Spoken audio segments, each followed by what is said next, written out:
Untamed is going to be untamed. It's going to be a little crazy. I want to talk to my people. I want to talk to my brothers and sisters. We can have grace and humility in how we interact with other people. Oh, hot dog, look at you. And nobody talked about what's really happening. And let's have conversations about what truth is.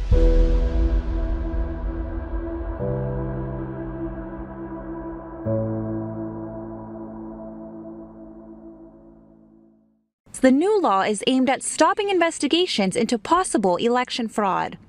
How corrupt are we going to allow a governor and a legislature to be that they are now passing laws to stop people from finding fraud, to stop people from investigating election fraud? This is the most crazy thing I have ever seen. And a new California election law focused on ballot security is drawing criticism from Riverside County Sheriff Chad Bianco. The White House is also responding after Governor Gavin Newsom raised concerns about possible election interference. Riverside County Sheriff Chad Bianco and the White House are responding after California Governor Gavin Newsom signed a new election bill into law ahead of the state's June primary. Senate Bill 73 strengthens protections over ballot custody, restricts access to voter rolls and election equipment without a court order, and increases penalties for unlawfully removing ballots from election officials. It goes in effect immediately upon my signature, number one. So in many ways, it addresses some of the anxieties around next Tuesday's election. The bill follows a months-long dispute involving Bianco, who seized more than 650,000 ballots during a 2025 special election while investigating alleged vote count discrepancies in Riverside County. California Supreme Court later ordered him to halt the investigation. Bianco, who was also a candidate in the California governor's race, told Fox News the new law is aimed at stopping investigations into possible election fraud. How corrupt are we going to allow a governor and a legislature to be that they are now passing laws to stop people from finding fraud, to stop people from investigating election fraud? This is the most crazy thing I have ever seen. Bianco also questioned what he described as a discrepancy between ballots submitted and votes counted. He says his department investigated allegations that in the 2025 special election in the county, more than 611,000 ballots were submitted, but nearly 658,000 votes were counted. Why would he not want those ballots counted? Why would not any rational person want those ballots counted to make sure that there is no election fraud? Because that's a major discrepancy. 46,000 votes discrepancy is massive. Meanwhile, the White House rejected suggestions from Newsom and California Democrats that the Trump administration could interfere with elections. A White House spokesperson said President Trump supports fair election administration and denied allegations involving voter intimidation or ballot interference. According to the new California law, which is effective immediately, violators could face a $1,000 fine and up to 3 years in prison for knowingly taking custody of ballots or election materials without authorization.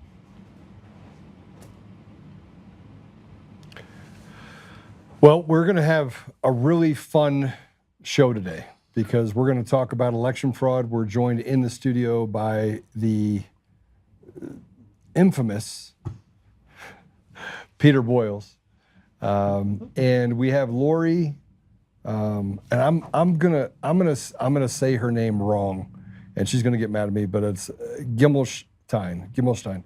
She's with the Colorado Parent Advocacy Network. Lori has been a longtime defender of children, so she's going to be on as well.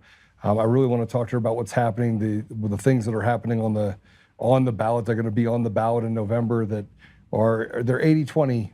Issues. These are issues about children. But before I bring Lori on, I want to, first of all, Peter, welcome to the show. You get to hang out with Lori too, which is going to be great. For those that don't know, Peter Boyles doesn't need an introduction. He's been in broadcast radio for 300 years. I was a board op for Marconi. Yeah. I cleaned his calls up for him and put him on the air. But he is an icon in the broadcast media world in Colorado, and we've got some interesting things we want to talk about. I asked him to come in because we're going to talk about reconciliation and some of the things of having differences of opinion and how that can lead to friendships that, frankly, I think will be forged for the rest of our lives. But when we talk about what just happened on election fraud, and this is, by the way, one of the things that came between me and Peter back in 2020 was, hey, show us the evidence, show us the evidence, show us the evidence. But when you pass laws that take away the ability for the average person to hold people in positions of power and trust accountable, you only do that if you're doing it in order to crush the ability to have free and fair elections. It goes against, it's antithetical to having someone have the ability to look under the hood for voter rolls. Now, the problem with this is we have this thing called HAVA. So you can't have a law in a state, California, Colorado, it doesn't matter where it is, where they don't get access to voter roll information that would lead back to an investigation on federal elections. In other words, if you're elected to Congress or you're elected to a federal office, in this case be the president, Senate, and the House, then those ballots have to follow a certain formula that is overseen by the Supremacy Clause. In other words, that the nation has a right to oversee those things. It also has a right to make sure that it regulates things related to free speech and the Second Amendment, the right to bear arms. And yet these states have consistently used stolen elections in order to put themselves in a position where they can steal tax dollars, they can change laws, regulations, and really become an oppressive force on the people, not just in Colorado again, but across the country. And we've seen that it's all started with mail-in ballots and machines and things that have really hurt our effect. And it'll be really interesting to see what happens with the 3 initiatives in November, although I'm under good authority that President Trump is going to be pulling the trigger to make sure that mail-in ballots are not used in our elections in any state around the country by the November election. So what they do is, this in essence is what the cartels do. And, I think we have to get to a place where we start, as American people, standing up, not Democrats, Republicans, or independents, but let's stand on the side of what's right and walk away from team evil.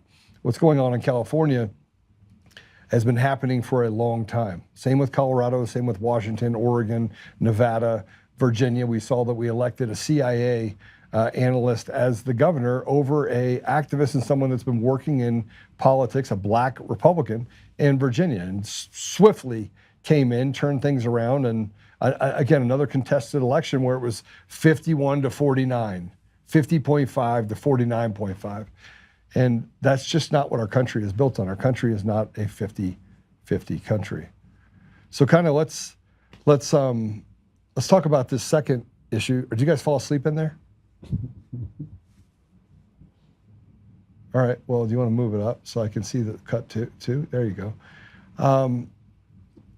Here, I want to play this. This is President Trump, and this just talks about what is going on. And this is going to affect Lori, by the way. They have 3 initiatives they got on the ballot. And if you have these stolen elections and you have the ability for them to hurt children, to cut off body parts and do harm, and it's not even a partisan issue. It's simply leave the kids alone, period. And don't promote and or protect pedophiles. It's pretty simple. But I want you to see this. It seems to me that Trump is the only one that's standing up and standing between us and these fraudulent elections. Go ahead and play it. I gotta be honest, it seems to me that he's the only one standing between us and the complete loss of free and fair elections. I used to think that Trump was insane for suggesting that the 2020 election was stolen, and now I'm actually not so sure. Because these animals in California are not just changing election law, they're changing what elections actually are. And California is not the end of this story, it's the blueprint. And here's the thing. Everything we just walked through, that's the surface. That's the part that's documented, that's litigated, that's on the record and already legal. So no matter how nefarious or corrupt it may be, they made it legal. But here's what they didn't count on. They didn't count on us. They didn't count on this. The fact that 30 million Californians now have a roadmap. Not a rumor, not a conspiracy theory, but a documented, sourced, time-stamped account of exactly how this is done and exactly who did it. And you can't unknow this. And they can't unbuild what they built in the dark now that it's standing in the light. And the fight for California is the fight for the country, guys. And it starts with conversations like this one. She was one of the people like Peter Boyles that said that the elections are free and fair. And Peter and I are going to talk about this because we've had this conversation. I said I'd sit down with him and I'd walk through all this stuff with him. We haven't done that yet. But what we have done is we've forged an amazing friendship. This is a video from Diane DeGette crying about Trump's new policies. Let's go ahead and play it. Donald Trump is telling states they have to turn over your personal information. And if you don't, then he's going to stop you from getting a mail-in ballot. This is not election safety. It's pure and simple voter suppression. Colorado has had safe and fair elections for years, and we have all mail-in ballots. So your ballot should be arriving in the mail soon. Please send it in. Please exercise your rights as an American citizen and vote. And let's stop this blatant voter suppression. It's not voter suppression. You can go stand in line. You have your vote on paper ballots, have it counted by hand. The fact that they're actually using this retarded statement to say that you can't have free and fair elections when it's transparent to the American people is fraudulent on its face. And what's more important is that we have selections that happen across the entire country, and it's affected every aspect of our lives because the governor in Colorado specifically appoints the judiciary. And these guys are letting people out 20, 30, 40, 50 times while putting people like Tina Peters in jail for 9.5 years. Let that sink in. And let it sink in more that there were 4 adequate reports that were written by experts on what happened in Mesa County related to the machines and the mail-in ballots specifically, and the fraudulent trusted build that they were going to put on the machines. They had it. They had it all. And they walked past that in order to convict her, not for anything related to elections, but for saying you used someone else's ID in order to actually get access to that machines. And I know you were running an investigation, but you should have done it by having just someone that was the actual person with the ID. She didn't even have, frankly, she didn't even have to have someone with an ID do it. She just has to say, hey, listen, I need this company to do it. And I'll just tell you what's happening if you just want to look at how bad it is and how it degrades. You can look no further than what's happening for someone that's standing in front of an abortion mill. In other words, just standing there and speaking outside an abortion clinic about the fact that people have options. Go ahead and play it. What do you need my information for? It's going to be a disorderly conduct MCC violation, okay? For what? Yeah, for what you just said out here in front of the store. What you just said out here in front of the store. For what I said? Mm-hmm. So I didn't approach anybody. Okay, I'm not going to go back and forth about all that. Wait, you're giving me a ticket for what I said. It's for disorderly conduct. For my words. So not for approaching, for my words. Again, like I said, we can go over that in court if you want. I'm going to issue it out. I'll stand right here when it was. But you're giving me a ticket for words. Okay, yeah. So there's no free speech and they can act and do what they want. This is what happens when you have a lawless society that doles out punishment. Not prosecution, but persecution. Where they're above the law. He just said, yeah, I'm going to write you a ticket for disorderly conduct because I didn't like what you said. This is America, by the way. This isn't in England or one of these other places where mean words can land you in jail for 3 or 4 years. He's going to write him a ticket and he's going to make sure he has to go through the process, and the punishment is the process. Even if they throw it out, the cop doesn't care. The cop just wants to make it inconvenient for him to actually speak his mind, because the cop is obviously above the law. And here's what it came down to. I put this post up and I said, treason, arrest, charge, convict, and hang. And it's directly related to what Diane DeGette said. And look, everyone gets mad at me for saying the truth. They get mad at me and they want to paint this picture. Joe's this, Joe's an anti-Semite, Joe's a racist. And none of that stuff ever sticks because it's not true. Then they find out about my history and they're like, oh, maybe we should probably be quiet about that. But it doesn't stop organizations from doing what the SPLC and what the ADL have done to hurt people, to bully them, because they want this radical agenda to continue to thrive in our existence. Well, we're going to talk today about what's happening on the ballot specifically. We have Peter that's going to join us. He's going to kind of get in the middle of it. He is the Miyagi of Denver radio. And Lori is a fearless fighter. She's a pathologist. Professionally, she has 2 decades of private practice experience as a speech-language pathologist. She's the founder and executive director of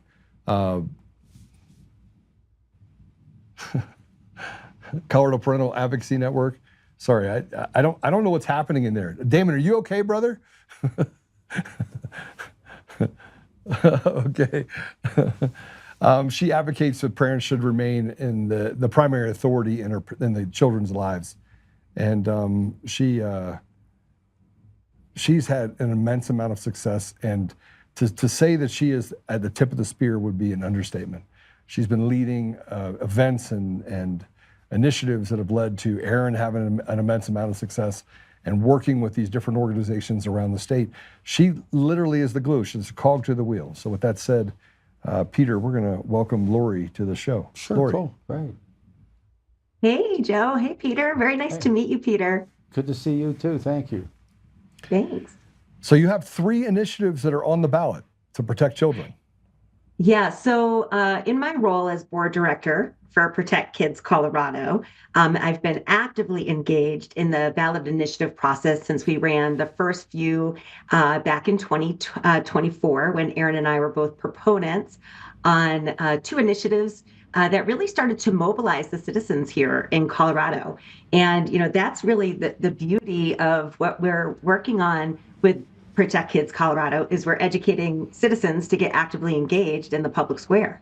And remarkably, in this go-round, we secured all 3 of our Protect Kids Colorado ballot initiatives for the November ballot with an unprecedented 91% validity rating on our signatures across all 3. We turned in over 500,000 signatures thanks to our amazing volunteer network of circulators and churches that circulated the petitions, and over 1,700 notaries that notarized these petitions at no cost. So it was an incredible We the People movement.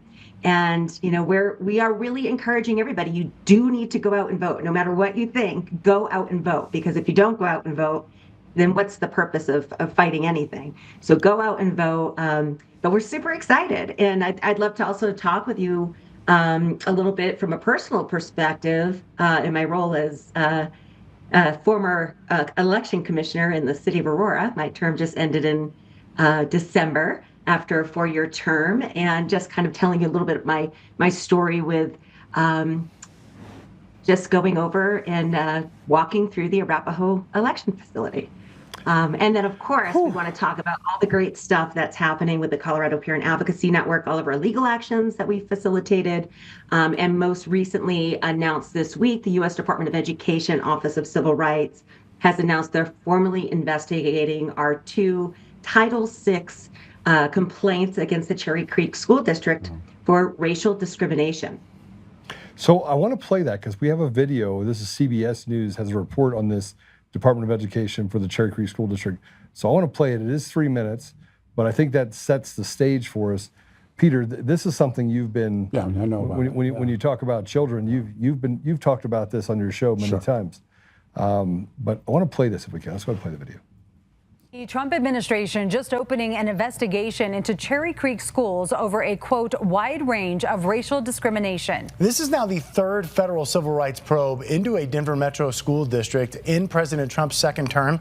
It follows the ugly departure of 4 administrators since the start of the year, including the former superintendent and his wife, the chief human resources officer, the assistant superintendent, and a school board director. Your reporter Gabriela Vidal joins us live outside Cherry Creek School District. And Gabby, these allegations are pretty disturbing. Disturbing, and according to some parents in the Cherry Creek School District, it's been happening for several years now. And they issued several complaints to the U.S. Department of Education, one in February and one in June that they shared exclusively with us, that detail what they say is the district sponsoring racial discrimination that's affected both students and staff. The U.S. Department of Education now investigating the Cherry Creek School District for rampant racially discriminatory programming. That should never be your child or family's experience in education. Lori Gimelshteyn is the executive director of the group responsible for raising these complaints, the Colorado Parent Advocacy Network. This is not just complaints coming in from white families. This is complaints coming in from teachers and families of every race, saying this is unbelievable what they're doing. This is unbelievable what they're forcing us to do. Among the allegations, students and parents of color are being granted preferential treatment through a district committee called Voices of Color. And the district's training and program administered by teachers place an emphasis on dismantling whiteness and white supremacy. My child in 8th grade had an assignment, why is your favorite hobby racist? And was given words that he had to use in the rubric, like anti-racist, segregationist, for an English honors assignment. It was just heartbreaking to see my little boy, who has friends of every color, start to see himself as a bad person. He genuinely believed that he was oppressing his friends because of what they were teaching him in school. Well, that's not the way our school systems should be working. Another parent believes the district should focus on education rather than divisive curriculum. Those things to help our kids become critical thinkers. Reading, writing, and arithmetic. And it's literally that simple. A spokesperson for the Cherry Creek School District responded to the investigation, saying, quote, "We strongly disagree with the characterization of district programming. The district has not yet received a copy of the complaint. Without the complaint, we are not in a position to respond further." And it's still unclear how long it will take for this investigation to conclude. But according to the parent I spoke to with the Colorado Parent Advocacy Network, she says it could probably take about several months, if not longer, to see an outcome. In Denver, Gabriela Vidal covering Colorado First. Certainly something. Well done. Thank you. It's been a lot of work, a lot of investigation. Very, very grateful to the educators in the Cherry Creek School District that brought that information to the Colorado Parent Advocacy Network. We have an incident reporting tool on our website, and we have parents and educators and students that reach out to us to get help, to get advocacy support, to get the resources necessary. Very similar to what Pat Hogarty did a few years ago when he reached out to the Colorado Parent Advocacy Network, and we were able he knows how much work went into facilitating a lawsuit in his case. And he sat many hours here right next to me in my office as we put his case together, and very grateful to America First Legal for taking his case on, and very excited that he had oral arguments at the 10th Circuit just a few weeks ago. Looking forward to a favorable ruling in that case. Peter, what do you think? What do you think of that? This goes back. I mean, this isn't anything that started at Cherry Creek Schools a year ago or a year and a half ago. I'm some kind of an amateur historian, and if you understand what political correctness is social Marxism. And for anyone that doubts that, I would ask them to do some reading. There was something called the Frankfurt School. I don't know if you've ever read about the Frankfurt School, and they flee Nazi Germany in the middle part of the 1930s, and they come to Columbia University, and they bring with them, they are, in some cases they're Fabians, some cases they're Trotskyists, but they bring the whole school to Columbia, and that's why Columbia is really the hotbed of everything that happens as we speak. And it's spread out. And meantime, everybody needs to remember how African Americans and others were treated even in my lifetime. In the 40s, the 50s, when I got drafted, in Fort Gordon, Georgia, Tobacco Road goes in the main gate, and there's a bunch of kids from New York and Pittsburgh on the buses, and the signs are up. The United Klans of Georgia welcome you. Yeah. And so there was an attempt to become a leveler. Well, I think those were great attempts. I mean, I used to fight when I was a kid, and I went to Fort Myer Gymnasium in Washington, D.C., and the best fighter on our team was a African-American guy named Joe Pennywell. And we went to a diner to eat breakfast in the morning, and this is before John Kennedy was shot. Yeah. And they wouldn't serve him. And he went on to take second place in a big fight tournament. So I saw that stuff when I was a kid. I saw it growing up. When I went into the steel mill at 17 years old, at 18 I could join the union. Black men were not allowed in the union. So there was a compensation made, the Philadelphia Plan, Lyndon Johnson's Great Society. And what happened was people glommed onto this stuff, but undermining all of it comes this movement of, as I mentioned, political correctness it really is a social Marxism. And one of the tenets but how do you, Peter, how do you get to the point of what Lori's doing? Well, she's doing it. She's fighting against political incorrectness that they're putting something over top of and saying it's correct. To understand an issue, you have to understand its roots. Where did it come from? What causes it? And so they're zealots, but they have a foot, a leg, if you would, in that world. That the United States is a bad place, that every Anglo guy or every Anglo woman is such and such and so and so. And they actually make careers out of it. And so they get into a place like Cherry Creek, which is really an affluent school district, and they were getting away with it until people popped off on them and said no. And there is this time now to say no. Enough is enough is enough. And that's not what they're looking for. They're looking to continue what the initially that came out of after the Second World War and into the 50s when I'm a boy and seeing all this stuff. And so now administrators, they promote themselves predicated on their personal beliefs. You can't do certain things in a public school. Look what's happened to boys playing in girls' sports. I mean, that's like unbelievably stupid. And, yeah. But it's you have to at least I try to understand it as putting wings or putting legs on history and pushing it forward. What she's done and what one of your staffers has done has been stop. Enough. But the other part of it is, the other single part of this is the people only change in pain.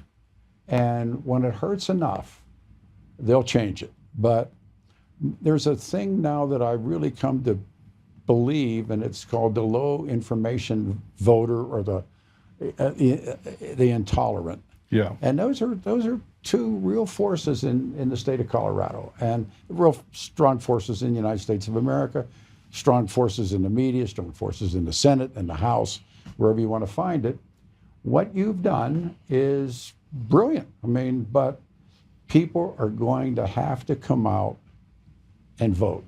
And well, we haven't started talking about the election fraud stuff yet. We're still on the children, but Lori's has some experience on the election side too, which will be really, really nice to hear those. But I mean, Lori, you've been in this fight for how many years? 6. Yeah, so 6 years. In 2020, like many other parents across the nation, that is when I realized that things were not what I had blind trust in the Cherry Creek School District I thought that my children were receiving a high quality merit-based education, and I quickly learned that my children were learning to view everything through the lens of race, and that they believed that they had white privilege and that they were oppressors and that they were fundamentally bad. And I actually started in 2020 around DEI. We came in, we learned actually about this very curriculum that we filed a complaint with the Department of Education Office of Civil Rights. And in the Biden administration, they weren't sympathetic to the fact that Title VI should apply to all Americans. And now, thankfully, we have an administration that believes that Title VI applies to all Americans, and that our children should not be forced to view themselves based on immutable characteristics like race or gender. And remember where all of this is learned. When the Bolsheviks take over Russia, Soviet Union, Lenin's wife's name was Kapushka. And all she asked for was, give me the education. Give me the education process. The Führer knew it. The Japanese Shinto priests and generals knew it. You give me this kid when he's little, I'll give him back to you. And you're smiling because you know where I'm going with this. You give me this kid and I'll give him back to you. But he's mine. He'll be mine. He will always be mine. The church does it. It's done lots and lots of places. They know that if they can get your kid and get your kids thinking, quote, right, they'll give you back your kid. Your kid will graduate from the 12th grade and by the 6th grade hates himself or hates the system.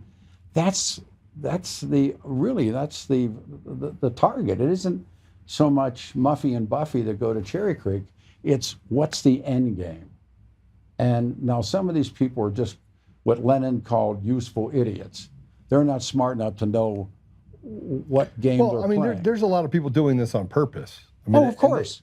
And I'm not even sure they believe it so much as they believe in the idea that they can capture the mind of young people. Absolutely, and there's a payoff. I mean, this is so layered that the way I see the world, this isn't something that somebody that has an undergrad education from CSU really and is teaching English or social science really understands what they're doing, and when they do understand, it may be too late.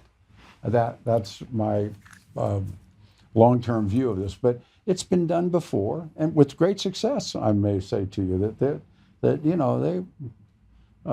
this isn't Mao's China is another great example. When there's a couple of great books, one called Fan Chen, which means turn around in Chinese. There's Red Star Over China, there's all those books. When they went into those villages, and those kids were illiterates. I mean, under Chiang and in the Second World War, they found, 12, 13, 14-year-old kids couldn't read or write. And the system went to work. And today, actually, you look at the Chinese and you think they're a very powerful nation in the world today. But they did it there was an indoctrination that came with it. It's very frightening, it's very complex, but it's historically accurate. And you're doing the good work. I mean, but it's going to take a whole bunch of people that don't think that Muffy and Buffy are getting a bad deal in Cherry Creek to join ranks. Well, so Lori, I have to ask you this question. And 2020, I got involved in things. I mean, before that, I was like, politics could eat itself. I wouldn't care, right? I think that most people just wanted to life, liberty, pursuit of happiness. Just leave me alone, right? We want our kids to grow up. We want them to have better than we had it. But 2020, it didn't just wake us up. I assume it shook you.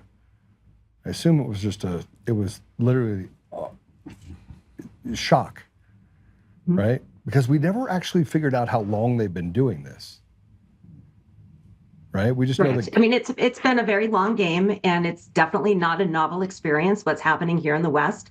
And all of these strategies that they're deploying, that we're filing Title VI complaints and Title IX complaints, they're all strategies to do one thing, and that is to dismantle the American idea. And so we recognize and understand that. I don't know if everybody recognizes and understands it, but we do have an attack on our American values and our freedom and the values that we hold dear. And what they are doing by capturing the youth and focusing, getting children to see themselves not as individuals with character and merit, but as they're only seeing themselves through their identity. And there's so much identity curriculum brought into the school district that you have to recognize and understand that it's surrounding them all day long. And when you think, why do we have such high levels of extreme mental illness in our youth today? And I would argue it is the direct result of this type of instruction. Our children are not being encouraged to achieve things. They're lowering standards. In Cherry Creek, they eliminated the merit valedictorian for this year's seniors, and they said it was because it inflicts harm on other kids. This is a school district that is a destination district for families in Colorado. It's one of the nation's largest school districts. It has a reputation of being a district of merit, and they've completely eliminated academics out of their mission. And this district in 2019 actually committed to working on a new transition where it was a systemic racial equity transformation. And what they did in this transformation model was really require every new teacher and staff member that came into the district to participate in this divisive professional development that has been flagged by numerous civil rights organizations, including the Foundation Against Intolerance and Racism. And this is the class that Pat Hogarty was participating in. And what this class does is it teaches that America was founded on white supremacy, and it asserts that racism is the heart of every disparity in society and in our schools. And it requires people to see themselves as representatives of groups of oppressors or oppressed, and all depending on one thing, the color of their skin. And it's very interesting because they teach the teachers and the staff that their role in Cherry Creek School District is to identify race and disrupt the role and presence of a term they call whiteness, okay? And there's an actual slide in the professional development that they provide that gives examples of some aspects and assumptions of white culture in the United States. So basically what they're saying is these are characteristics of U.S. white people. And let me just share some of these with you guys, because this is very interesting. Things like being polite, respecting authority, being self-reliant, having rugged individualism, making sure that you work hard to achieve your goals, just have delaying gratification, planning for your future, not being a burden on society, and that Christianity is the norm and people value a two-parent household. And so what they're telling those are seen as the negatives, not the positive. I just want everybody to understand. Those are negatives. Those are the negatives. These are the things that they want to disrupt the role and presence of in the school district. And by doing that, what they're doing is they're creating this group of people who now feel just like guilty. Oh my gosh, what am I doing? I've witnessed it in front of me. I've seen my children suffer from this. It's all being weaponized, and they're being programmed to think that they're bad. And these are not bad characteristics. These, I would argue, are characteristics of successful Americans. And I think it's ludicrous. And I can't think of anything more racist than to say that these characteristics are white people. Like, I know so many white people that don't do any of those things, and I know so many people of other races that do these things. So it just makes no sense. It's ludicrous. But what happens is they weaponize people's kindness, and they weaponize their empathy, and it's just brainwashing. And there's people in the district that genuinely believe this. They do believe this. I've met with them. I've had conversations with them. And they feel guilty. They feel bad. And then there's people in the district administrators, Board of Education in Cherry Creek School District, and many other schools in the state of Colorado. I want to be very clear. Cherry Creek School District is not the only school district we're investigating. It just happens to be the first school district that the U.S. Department of Education said we're going to open a civil rights complaint for Title VI, race-based discrimination. It is happening in pretty much every county in the state of Colorado. And so when you recognize and understand that there are groups of district administrators, boards of education that know what they're doing, and they're doing it to line their pockets, and they're doing it on the backs of children, innocent, vulnerable children, I have no grace in that arena. None. Remember that the epicenter of Marxism is class struggle. what they have, you're smiling. This is an example of class struggle. I contend, and I think we've had this conversation, the face of the Democratic Party of the United States of America is the mayor of New York. He has become the face of the Democratic Party. He's a self-proclaimed socialist, Trotskyist. He is foreign-born, everything that goes with that. But I wrote a column about it, and I thought it was unique that on the day Dick Cheney died, and I'm no Dick Cheney fan, the day that Dick Cheney died, he's elected in New York. And why was he elected? Well, if you look at the election demos, with respect, it wasn't stolen. It was stolen. Okay, but it were young Democrats, young white men, young black men, young green men who have been raised in the tradition that Lori's talking about for this guy. And by the way, the other candidate was probably as bad, if not worse. But the point of it was this guy who couldn't have been dog catcher 20 years ago, 25 years ago, becomes the mayor. Wall Street, the epicenter of the financial universe, is where this guy, a socialist activist, becomes mayor. That's significant. And that makes your case, I think, almost more than anything else, that the country, and there's some people running for office here in town that are, they don't know they're Trotskyists, but they're socialist workers party people. Yeah. They know. I'm not sure, you know what? I've sat and talked, I'll tell you, when Obama was here and everybody wanted to embed in the hotel rooms and talk to some Kennedy people. And I wanted to go be with the protesters. And we took the radio show into the park right by the whole thing. And there was a sign up, and it said it was a co-op of these people who, in and of themselves, cannot be cooperative. They are just. And I went over there, and I said, this guy, he was like the lead guy, had the shirt on. I said, so you guys are Bakuninists? And the guy said, what? And I said, the father of your movement, Bakunin. And he went, who was Bakunin? And they had a co-op of anarchists. Anarchists can't be they just can't be, and they're anarchists, for Christ's sake. These people are in a co-op, and that's when I decided all they're doing, these people, not the masterminds, but these people, they're waving a flag and they're getting chesty about it. But it's real damage. I mean, of course it is. We still have to count we have to count the consequences, and you could say that the elections are free and fair. I'm a system architect. I will tell you they're not free and fair, which I think, Lori, I'm going to ask your opinion on that in a minute.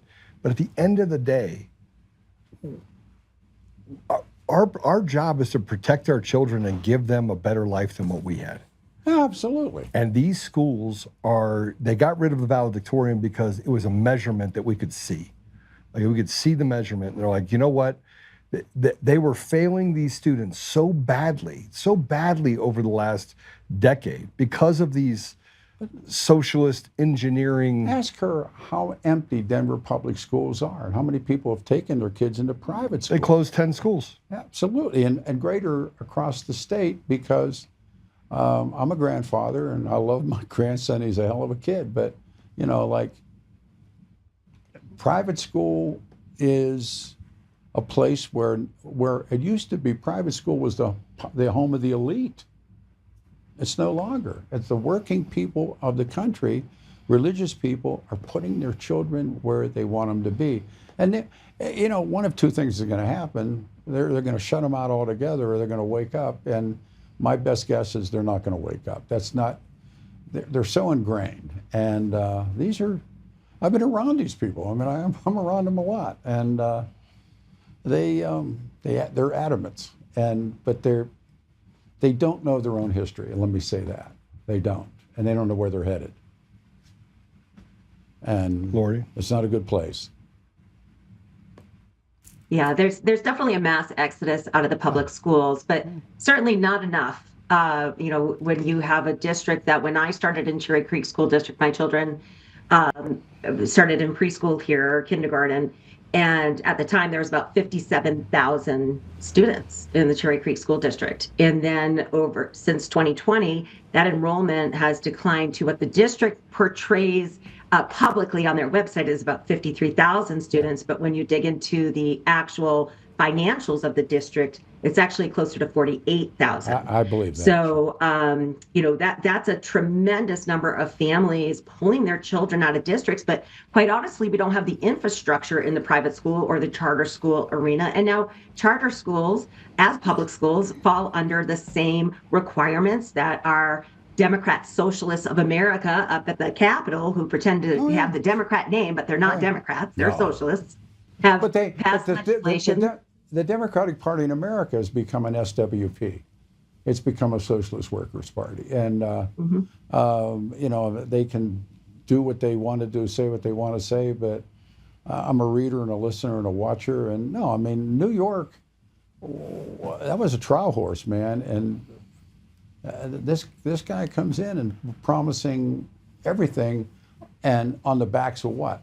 Other people's money. And what did Margaret Thatcher say? It works till you run out of other people's money.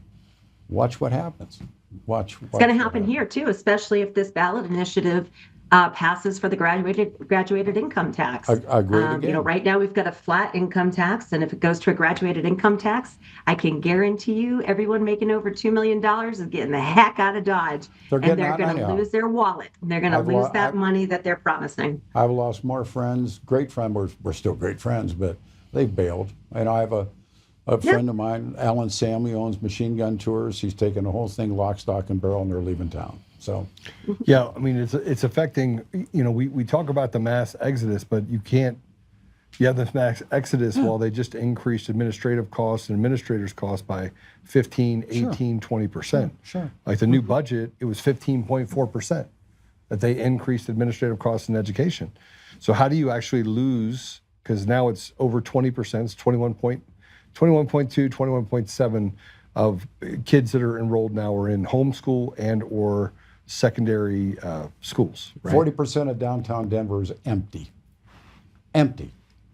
And I would argue that property is empty in Denver as well. They were just reporting this morning, that they have so many homes on the market. There's a reason for that. It's not because people want to leave Colorado. It's because these cities are radically woke. What does this mayor and these geniuses do? Well, we'll put homeless people in there. Yeah, but hold on a second. I mean, you can't get to look. I spend a lot of time talking to Democrats, right? I mean, I believe that I can understand the psyche of what's really happening if I can have conversations in my community with people who are on the left that say that they are liberal, right?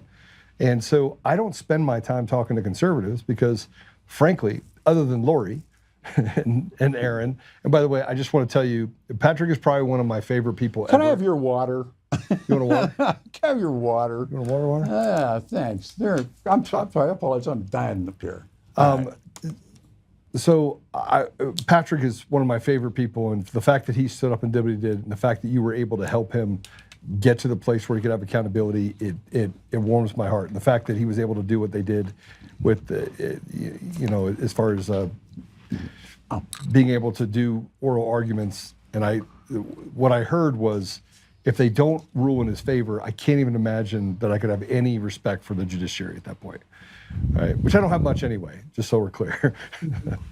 But you can't get to this place where you have 20%. It went from 1.7% to over 21% of kids that left schools. Parents are like, I'm done.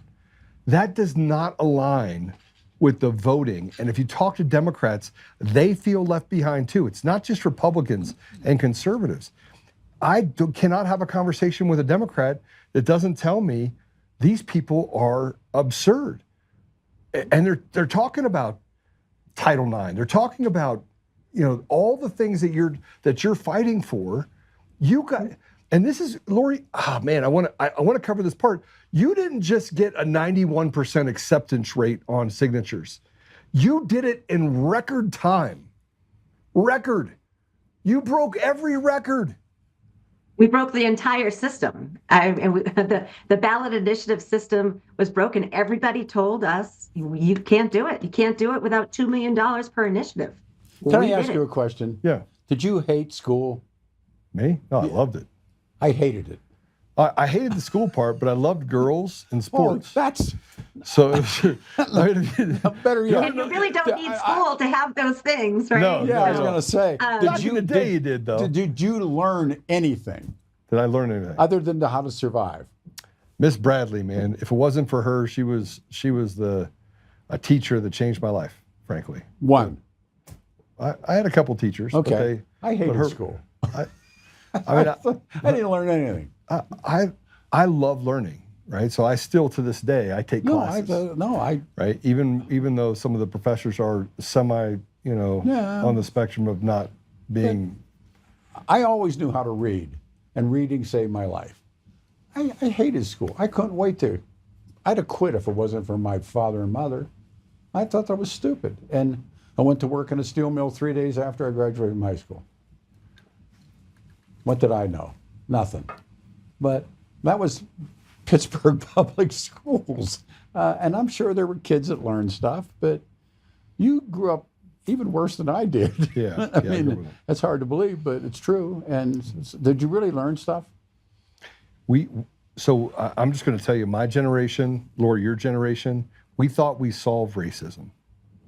Right. We solved. We didn't. Right? I didn't experience it. It wasn't until 2020 when race became the topic of everything that what? You're it's like, 2020. Haven't we been working on this and being successful? It's funny. I was just actually reading some of the curriculum that we uncovered.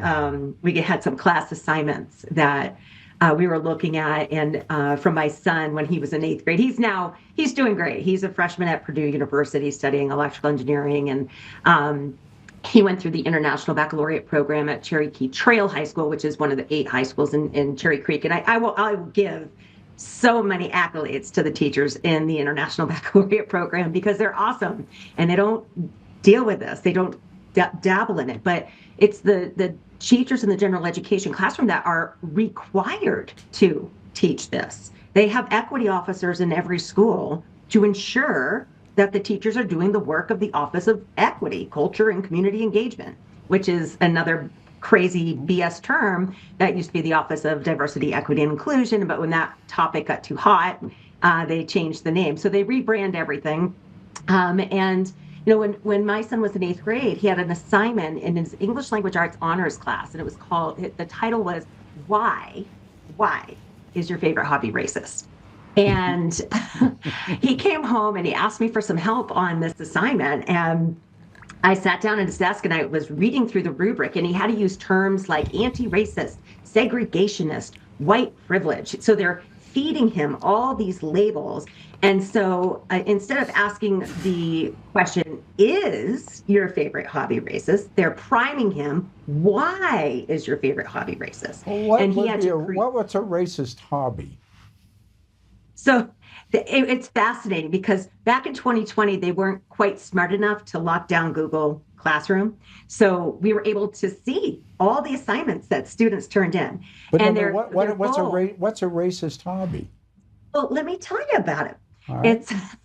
It's very interesting. So again, students don't think these hobbies are racist. They're doing an assignment that their teacher's telling them to do, and the teacher is framing and priming the assignment, specifically, why is your favorite hobby racist? You need to use these words, racist against people of color, to get full points, okay? So now they're going to, especially someone like my son. The grade depends on it. The grade depends. Yes, someone like my son is going to do it. And I actually said to Chris, I said, you're going to get an F on this paper before you lie. And he looked at me and he went, you don't understand, Mom. I have to think one way at home and another way at school. And I just about lost my mind. And we ended up, long story short, they were responsible to create a charitable organization that fought racism in their favorite hobby. So Chris's favorite hobby is skiing.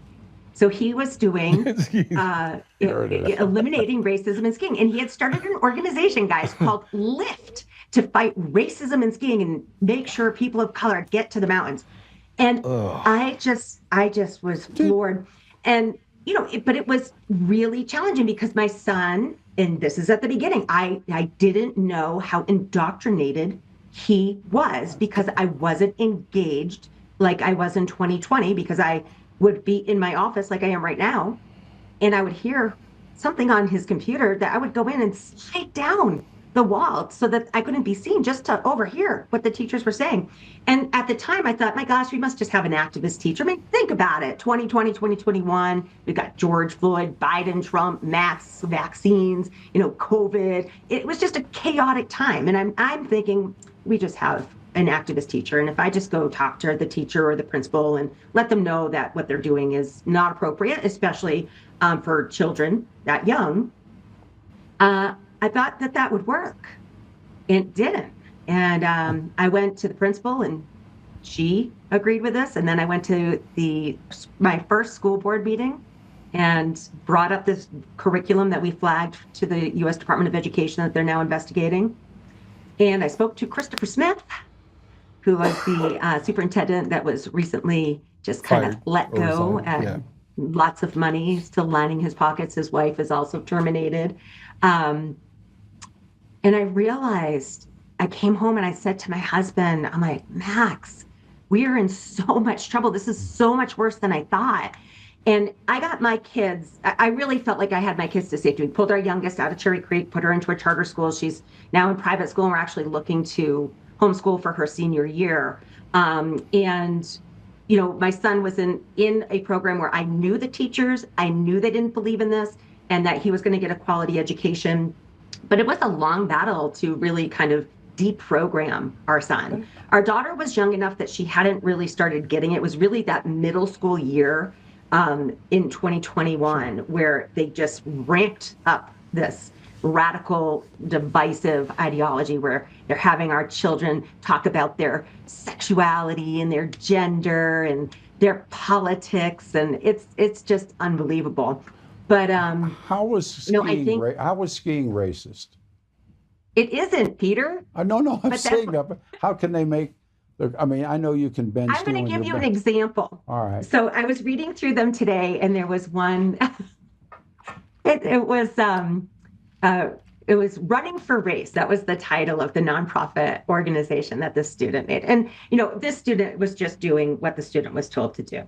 But they were like, running has always been associated with white culture and whitewashing, and people of color are too embarrassed to run. And we need to make sure they have a safe space to run because it's inappropriate for this to be a white sport only. Has anybody ever met Usain Bolt? I was going to say. One of them was equal football.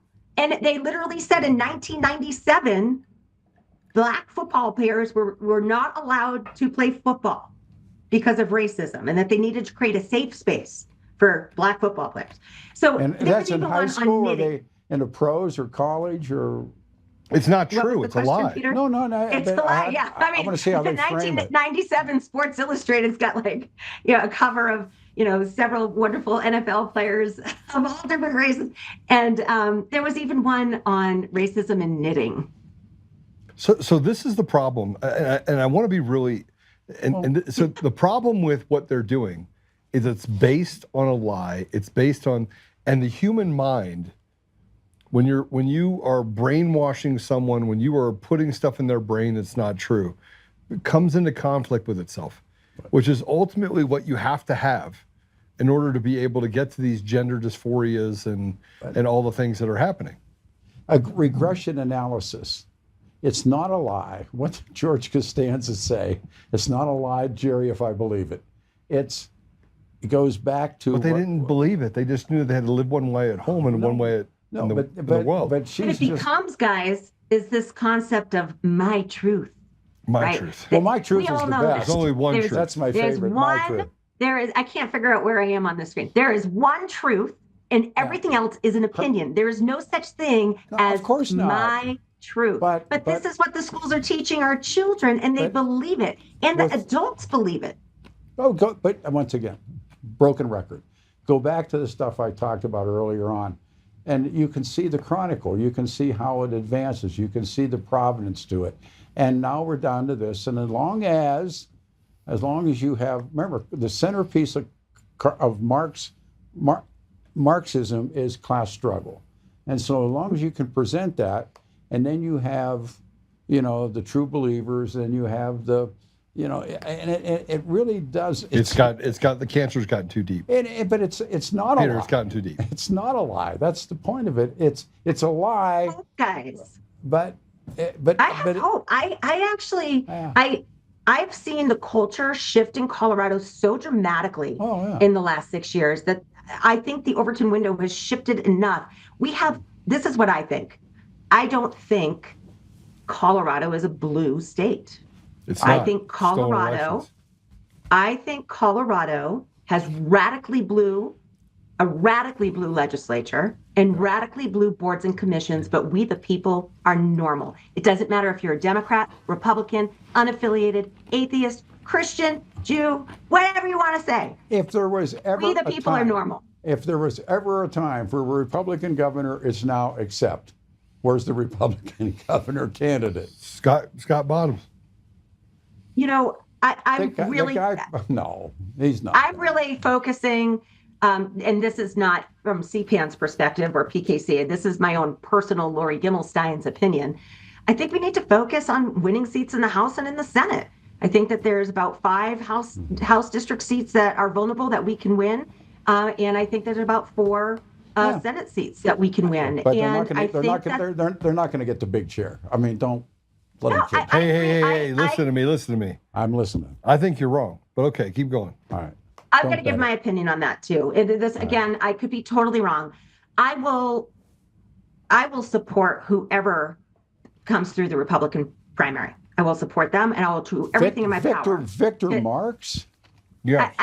I'm not saying that is the person. I'm not going to say who my person is.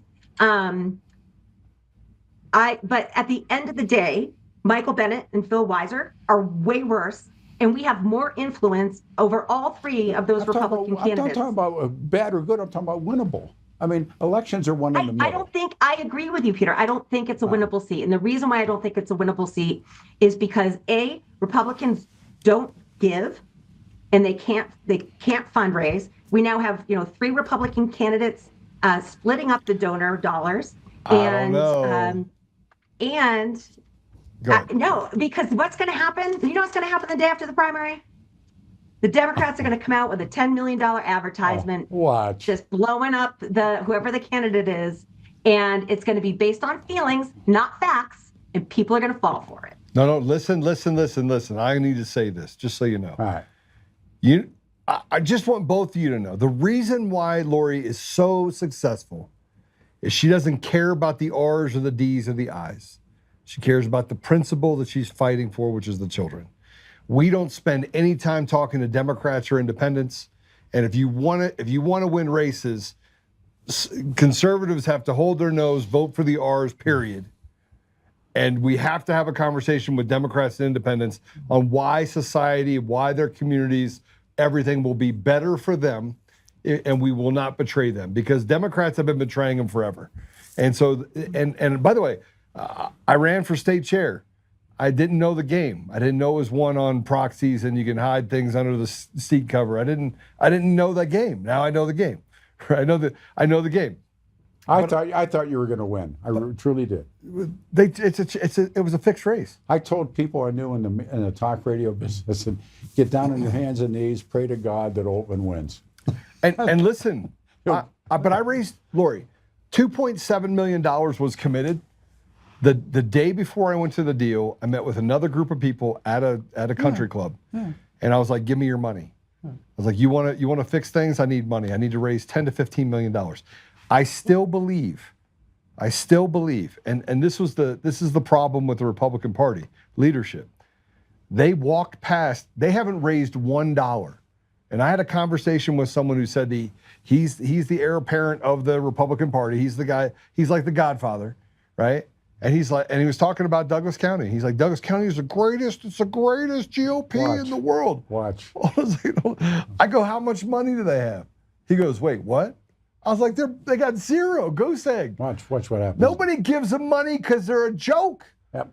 They're a joke. But the people are not a joke.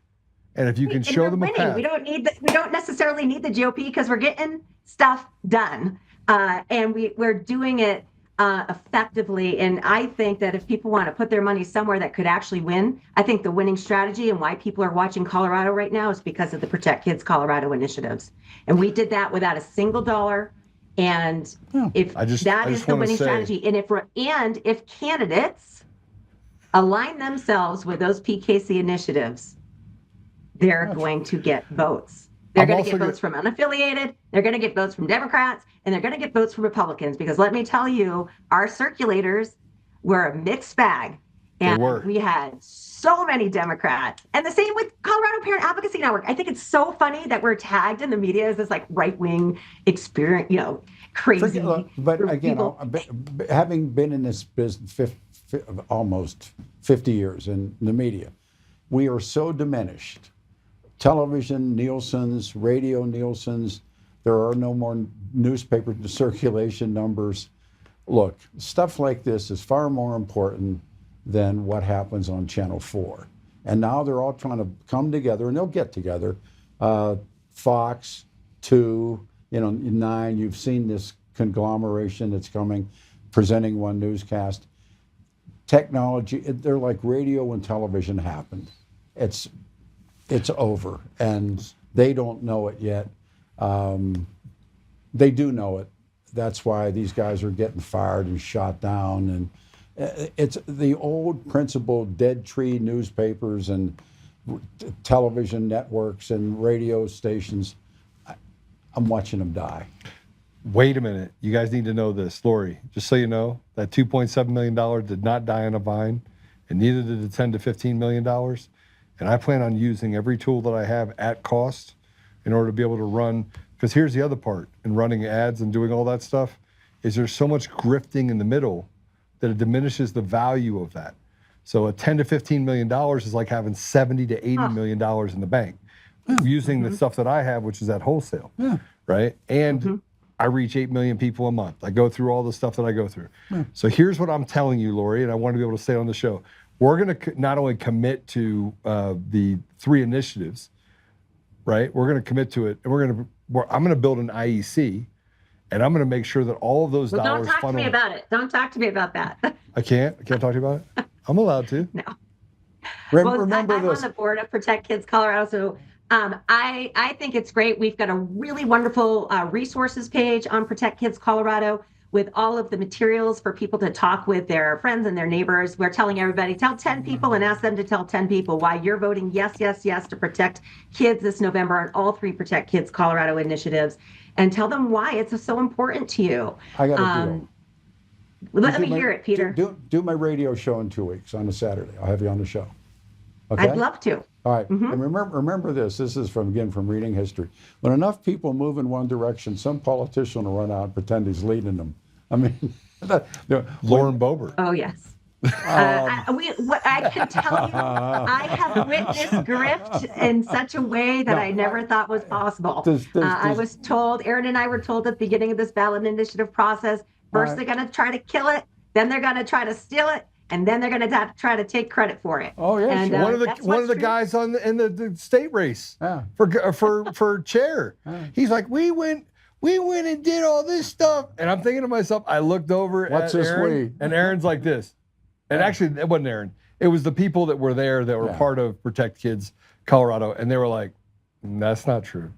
Does he have your info? Does Joe have your info that we can get the 2 of you on the show? Well, we might have to look at dates, Peter, because I'm going to be visiting my parents on that weekend of the 20th. We have time between now and then, and I get you guys in the studio. I appreciate that so much. I really appreciate the opportunity. No, you're doing the right thing. I mean, the right thing. Spike Lee said, "Do the right thing," And we're doing the right thing at PKC, and we're doing the right thing at CPAN.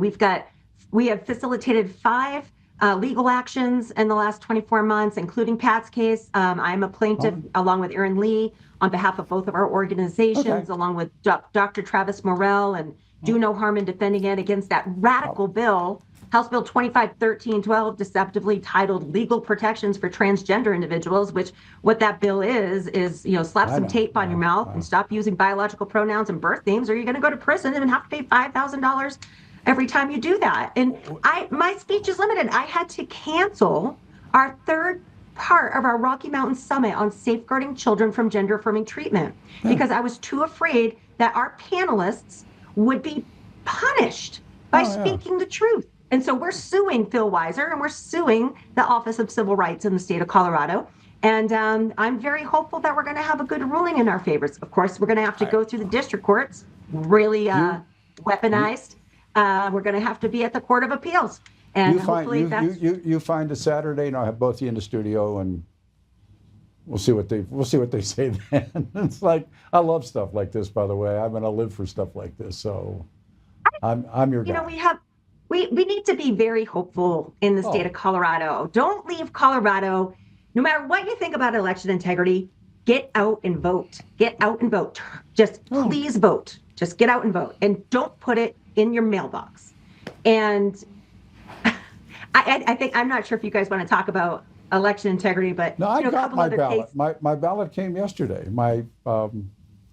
The primary I haven't even received a notification that my ballot has been released. I got a text that's coming. It came, and And my husband got one. I didn't get one. I'm still waiting patiently.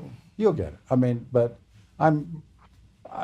maybe this weekend I'll open it up and hold my nose and do something. But no, I mean. Well, I do know who I'm voting for, and I'm, thinking a little bit of strategy here. What can we do realistically, and who has the best way of beating. No, you're great. This first time I've seen you, and you're great, and you're the kind of person I like to have radio shows with, and we'll get after it. You're not me, that so you won't great, get Peter. kicked off. So he's not allowed in the building. So. I do want to also share a couple other things that CPAN has done. So we've also facilitated a lawsuit against the Brighton School District, 27J School District, with the Center for American Liberty. So that's Harmy Dillon's law firm. And we reached out to them in regards to House Bill 1039, non-legal name changes that was signed into law by Governor Polis back in 2024 that makes that process of changing your child's gender and concealing it from you legal. So we've known for years that this was happening in schools. When my daughter was in 6th grade, she came home and she shared with us that her friend Stella was now going to be River, and River was going to use he, his, him pronouns and use the boys' room. And I didn't know what she was talking about. Okay, this is 2020, before the transgender craze and explosion. And as a speech pathologist, which is my actual profession, and I oftentimes am called into classrooms to do workshops, to work with children that might have a peer that might be on the autism spectrum, to help them learn how to communicate successfully.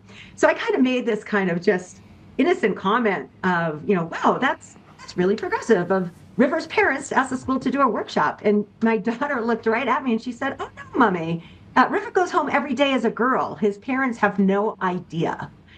And my mind was just blown and I couldn't believe it. And then we used the power of the Colorado Open Records Act and we did all this quarrying of the school district. And we actually found email communications from district leaders, advising teachers not to, quote, out the student who is in distress about their gender. We found the actual document that they use called the Gender Support Transition Plan. That's the and model. on the very first, on the first page, it says, if the parents are not supportive, how are we going to keep it, how are we going to conceal this from them?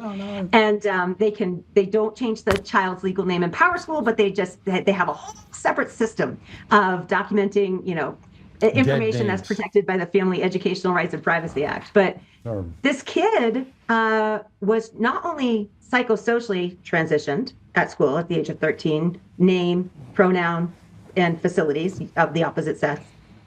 They gave her a chest binder, so a medical intervention to bind her perfectly healthy What has breasts. happened to River? Where is River today?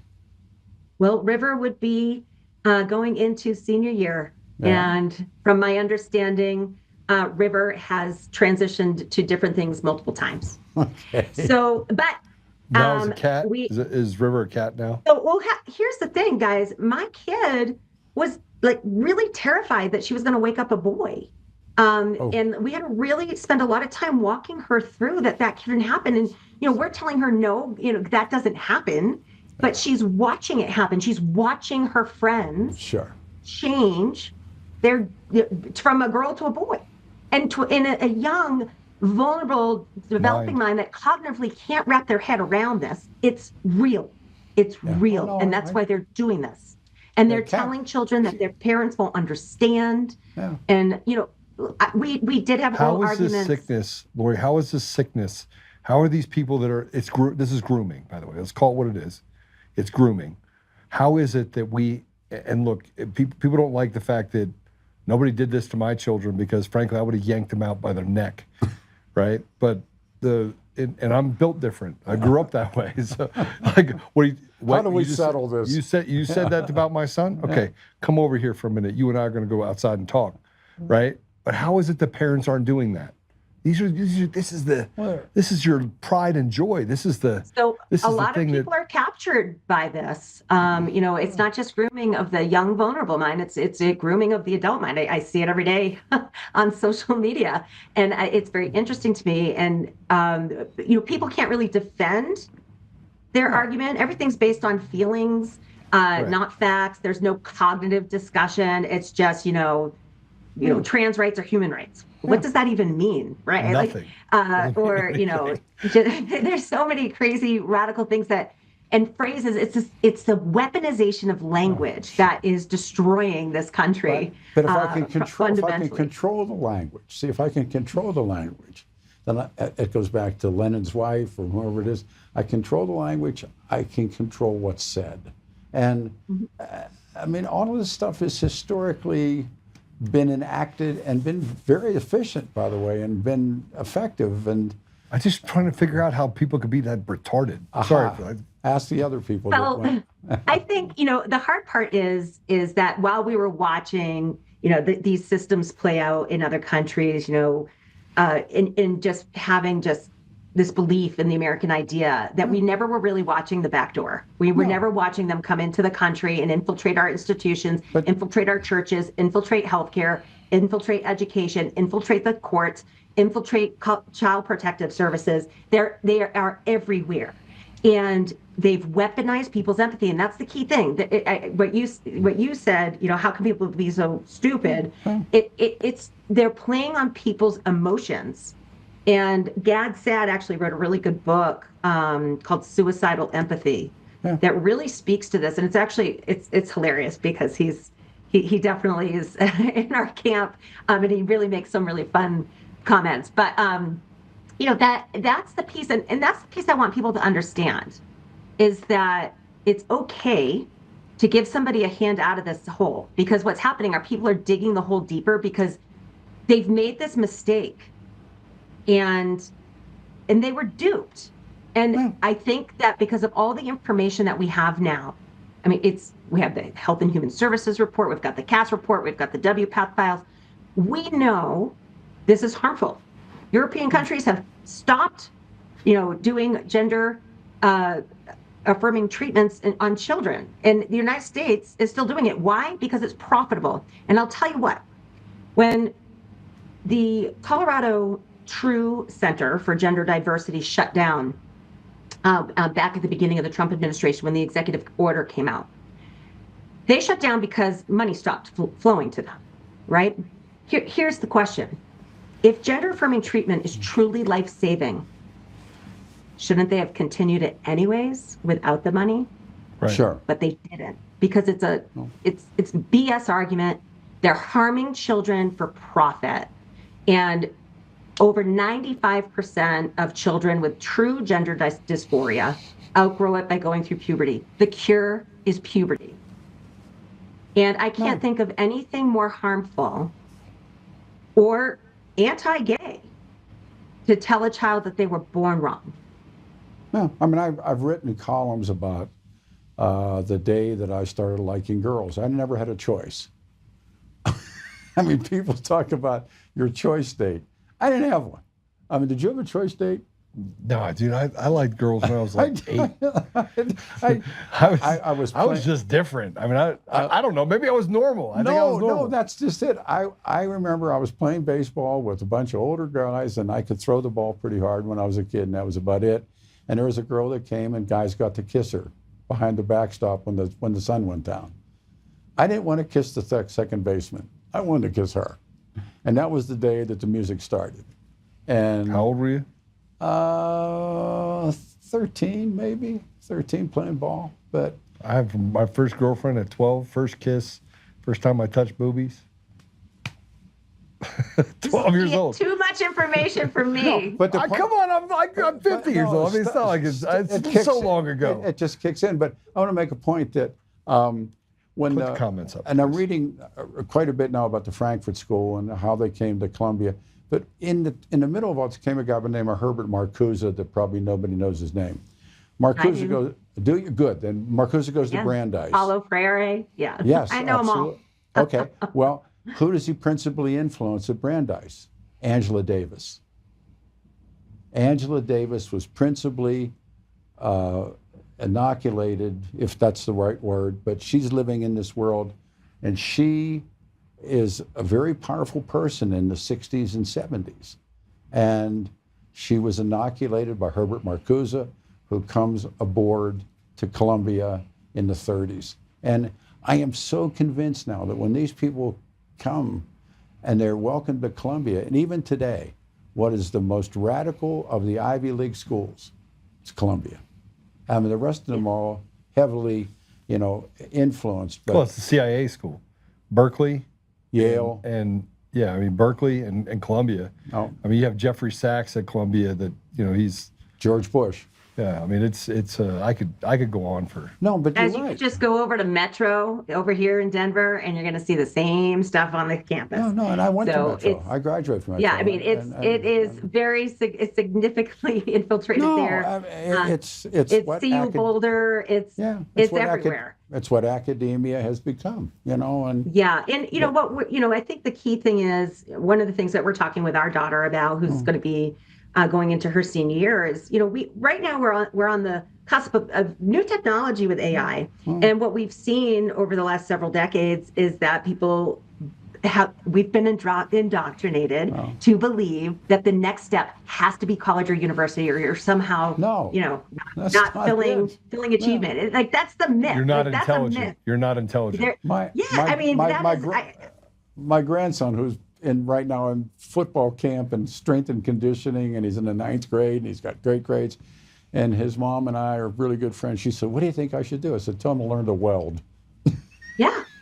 What an incredible skill. My dad was a welder. My dad was a welder when we were young, and he was a backhoe operator for the gas company. I am so excited to see what's going to happen with higher education, because I think it's a house of cards. It's going to crumble. Same with public ed.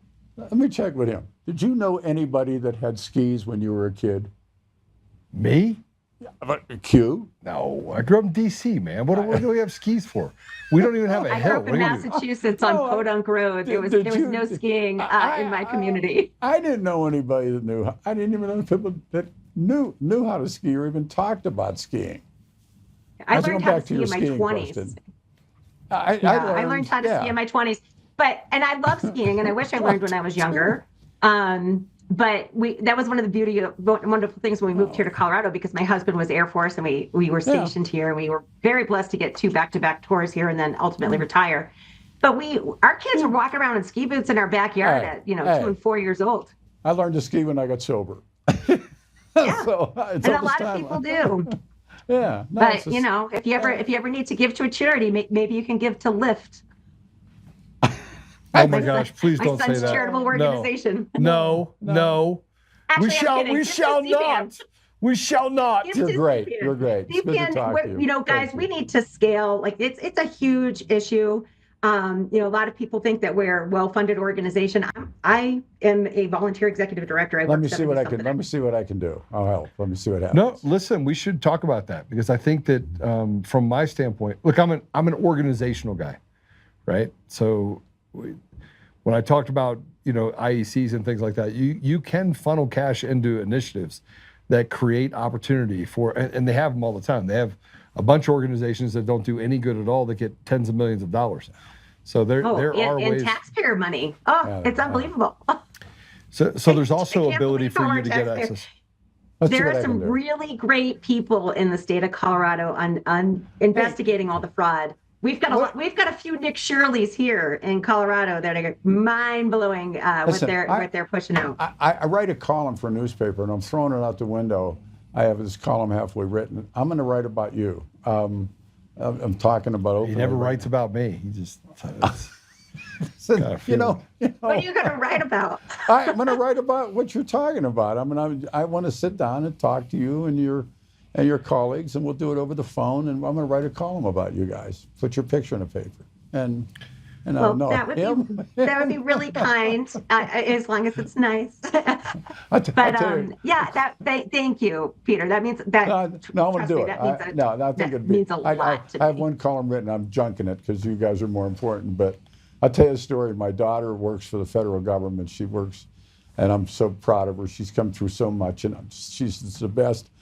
So when she gets an advanced degree in cybersecurity, like Joe's daughter, and I just met Joe's daughter. She's wonderful. So my daughter's going to work for the city of Denver. This is a true story. And so I said, well, honey, probably the smartest thing you could do is don't tell them I'm your dad. And she said, Dad, she said, I haven't told anybody you're my father since I was 14 years old. So, it's like you live with it. But I'm going to get your phone number and everything. I'll give you a call tomorrow, and that'd be great. We'll set up Monday to talk, and we'll put this thing together. I think you're really worthwhile. You're great. So thank you so much. The part that I will say it, and then I'll let you go. Is that being well-funded means you have to be deliberate in the well-funding, right? And so we just got to figure out how to make sure it's deliberate, because parents, they're running away from the school system. So, hey, buy me a cup of coffee every month, and you get enough parents out there, that power in numbers will really take off. And it's not just a Colorado problem. It's a 50-state problem. It's in every community. It's in conservative communities. It's in liberal communities. It's everywhere. It is pervasive because the Department of Education is run by a bunch of radicals, and the education system, much like the judiciary, is dictated by really bad people that want to put people in positions that can promote this DEI because it makes money. It's a good way to actually create funding for and being able to launder money, basically. We got a deal. Thanks, guys. Right. I'm very grateful. Our whole focus strategically is that we've got to scale. We've got a wait list of incident reports, and we have a very small team, all volunteer, doing all these investigations, core requests. And I stepped back and praise God for my husband, who's just amazing, Max. Because back in 2021, 2021, I got connected with Dr. Alveda King, and I was just thinking, maybe I'll just open up a parent advocacy group in Cherry Creek, and she's praying over me, and she's like, Lori, I really think you got to do this statewide. There's going to be more people all over the state, or they're going to need this help. And then she's like, and it won't be that much more work. Which, I spent a lot of time in discernment about that, and got to meet some really great people, Pam Benigno over at the Independence Institute, Bill Cadman, really great mentors that really helped me connect with great people here in the state and then nationally. And then we launched CPAN in November of 2022. We're about to come up 3.5 years old, and look at what we've done. We've got another Title IX complaint waiting over there at the Department of Ed against Boulder Valley for sex-based discrimination. We've got the 2 Title VI complaints against Cherry Creek School District. We're launching Project 178, which is a huge research project that we're doing right now. And we're working with great partners. It's super fun because we get phone calls from organizations, Alliance Defending Freedom, Center for American Liberty. How can we help you? How can we come in and help Colorado? Because, we're the state everybody's watching, because we're just so radically crazy. We just want to... I met those guys in Masterpiece Bakery when I was defending Jack and raising money for Jack. And we did pretty good raising money for Jack. And so, hey, what the heck? That's great. You know, when a couple years ago, a group in Douglas County hosted an event, and they had a few of us kind of grassroots fighters there. Donna Sweeten hosted it, and Jack actually baked the cake for the celebration. And it was just so nice. What a guy. And Lori was one of the women there that was with the website development that had also won over at SCOTUS. And I think that we're going to have another round or several rounds at the Supreme Court of the United States before this is done. It's definitely a long game. I need people to stay hopeful. I need them to stay in it. Aaron and I could have given up 2 years ago with our Protect Kids Colorado board. Kevin Lundberg's on the board, and Patty McKernan and Mark Spengler and Shannon Thomas. And, we could have just given up because it was hard, and they just pushed us through the coals. Many times. Like, people have to, everybody needs to remember, everything that you're doing is moving the needle forward. It's shifting the culture. And look at what we did 2 years later. I said to Jack when I first went and met Jack, and it's from Shakespeare, and Shakespeare writes, "It's better to light a candle than to curse the darkness." Mm-hmm. Lady, you lit a candle. Absolutely. See what happens next. Shine the light. What's the worst they can do? Light. What's the worst they can do? They've done it. So figuring that, how do people donate to you? You can go to coloradoparents.org. That is our website, and we have a donate button there. And things that you're helping to fund it just include all these investigations, all the help that we're providing families across the state through our incident reporting tool, all of the legal work that we're doing. Pat can probably attest that we pretty much handed that case over on a golden platter to America First, and it's a tremendous amount of work. These cases often take somewhere between 4 to 6 months. And sometimes longer, sometimes 18 months, sometimes 24 months. We're still helping families. We're helping 28 families right now navigate the complexities of potentially losing custody of their children for not gender affirming, for families that are. Have you done many radio shows? Just a few. What? She's done them. Yeah, I've been on. I'll give a huge shout out to my friend Kim Munson. She was the first person that believed in this mission and brought us onto her radio show. And I remember, gosh, I was just so nervous. I just terrified. So Kim really opened the door, and we've spent time on Jimmy Segenberger's show, the Deborah Flores show, Jeff and Bill, the Ryan Schuling Live. Rich Valdez live. You got them down. Okay, well, then they come back. I mean, I know those guys. Yeah, but I haven't been on the Peter Boyles show yet. Here we go. So thank you so much. I do really appreciate the opportunity, guys, and just the candid conversation, because this is heavy stuff, and sometimes it can be parents really, have really an obligation to fund it. Well, listen, right? I'll call you in the morning. Well, thank you. I'm looking forward to it. All right. What about election integrity? Don't start. Yeah. I want to. You're killing me, Smalls. Yeah.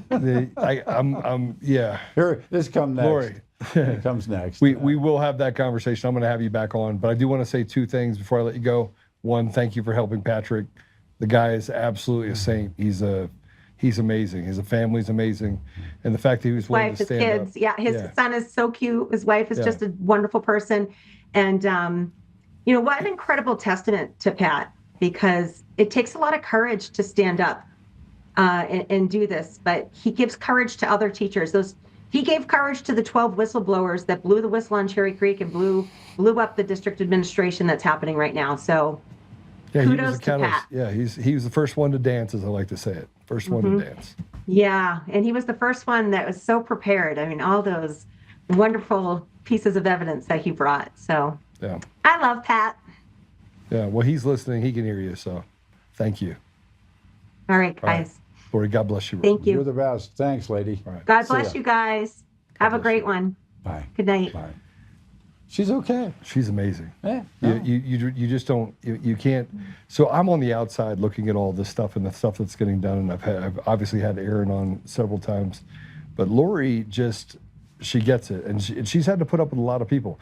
When she talked about the fact that people take credit, the hard part about other people taking credit for the work that she did is that it costs them the ability to have the funding that's necessary. So it's purposeful. It's purposeful interference with the work that Lori's done. So then people get upset. They're like, oh, well, Lori wants to control this. No, Lori wants to make sure that it's well funded, it's well documented, you have the right volunteers. She's the one that brings kind of these things together. And when she helped Patrick, she did so with zero. It was like this. Patrick's like, I need help. She's like, here's what we're going to talk to. Here's what we're going to do. Here's how we're going to handle it. Get over here, sit down. Let's write all this stuff down. She went through step by step, and you have a guy that's been in higher education been in education for over 17 years, and you got Lori, who frankly has never seen a fight she didn't like, and I think you'll find when she speaks of, look, she wants to love everyone, but this is a fight, and she's not afraid of the fight. That's who you are. Yeah. I mean, my recognized warriors. Well, my father used to say that about me and my brothers. He said, two dogs are fighting. Yeah. He said, there's a dog walking down the street. He said, it doesn't sit down and watch, it jumps in. Right. He said, that's you guys. Yeah. So, no, of course. We're going to take a quick commercial break. When we come back, we're going to talk to Peter. We're going to spend a little more time with Peter because, frankly, it'll probably take a half hour. I want to talk about what happens when you have conflict directly related to something as polarizing as elections, and what happens in media. I'm going to use Peter's own words against him today, so it's going to be fun. What did I say? But, I don't know. I can't tell you yet. But we're going to take a commercial break. I'm getting text messaging about we'll be this. Right back.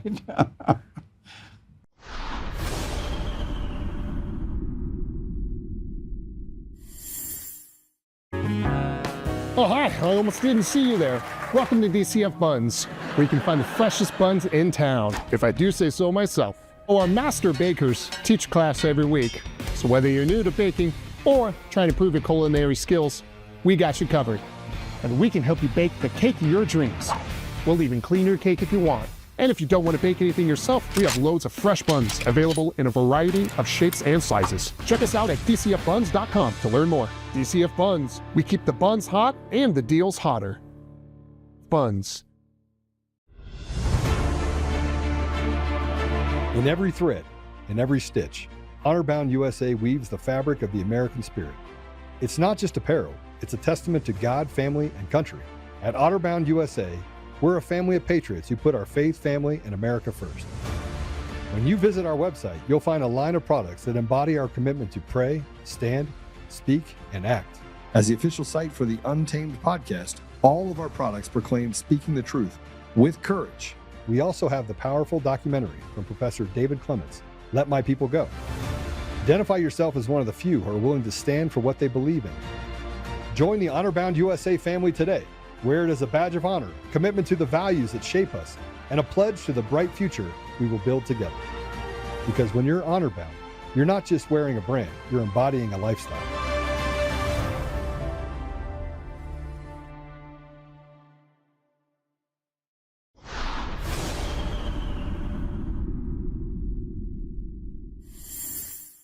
You say disparate impact is destroying America. Most people don't even know what it is. Disparate impact is the conceit that if there's a standard that blacks do more poorly at, it's discriminatory. I'll give you an example right out of the Biden administration. Maryland State Police hoping to settle a U.S. Justice Department investigation into its alleged racial discrimination by paying almost $3 million. The Maryland State Police wanted to make sure that the state troopers could read at a very basic level, because as a police officer, you're going to need to write police reports. Black applicants failed the test at higher rates than whites. The Maryland state troopers didn't intend to exclude black state troopers. Racism had nothing to do with it. It was a colorblind, neutral test of skills. But because it had a disparate impact on black applicants and disqualified more black applicants, the Biden Justice Department brought a suit against the Maryland State Police for having a discriminatory test. Hiring tests that unfairly and unlawfully excluded them from employment. This is ridiculous. Taxpayers should not be on the hook for this. It was not a racist department. Disparate impact means that an institution can be completely colorblind. It can want to have as many different races as possible. But if it has a standard that it's colorblind, meritocratic, but that blacks do poorly on, you got to throw out the standard. And it's not just sort of public service jobs like policing. Our taxpayers in New York recently paid out $2 billion in damages because the exam for licensing teachers in New York State, which I can tell you went through decades of being dumbed down to proleptically avoid disparate impact. Blacks still didn't do as well on it. Disparate impact is our greatest weapon against merit. It is the greatest weapon against excellence, and it is an abuse of the spirit of our civil rights laws, which was to say, we're going to allow everybody to reach their highest potential. We ban discrimination, but we do not ban excellence. We do not ban high expectations. We want all people to reach the same level of competence. We are going to have a single level of excellence in this society, and that is how we're going to move forward. Heather McDonald shares more uncomfortable truths about race, crime, and the difference between men and women in our full interview at johnstossel.com.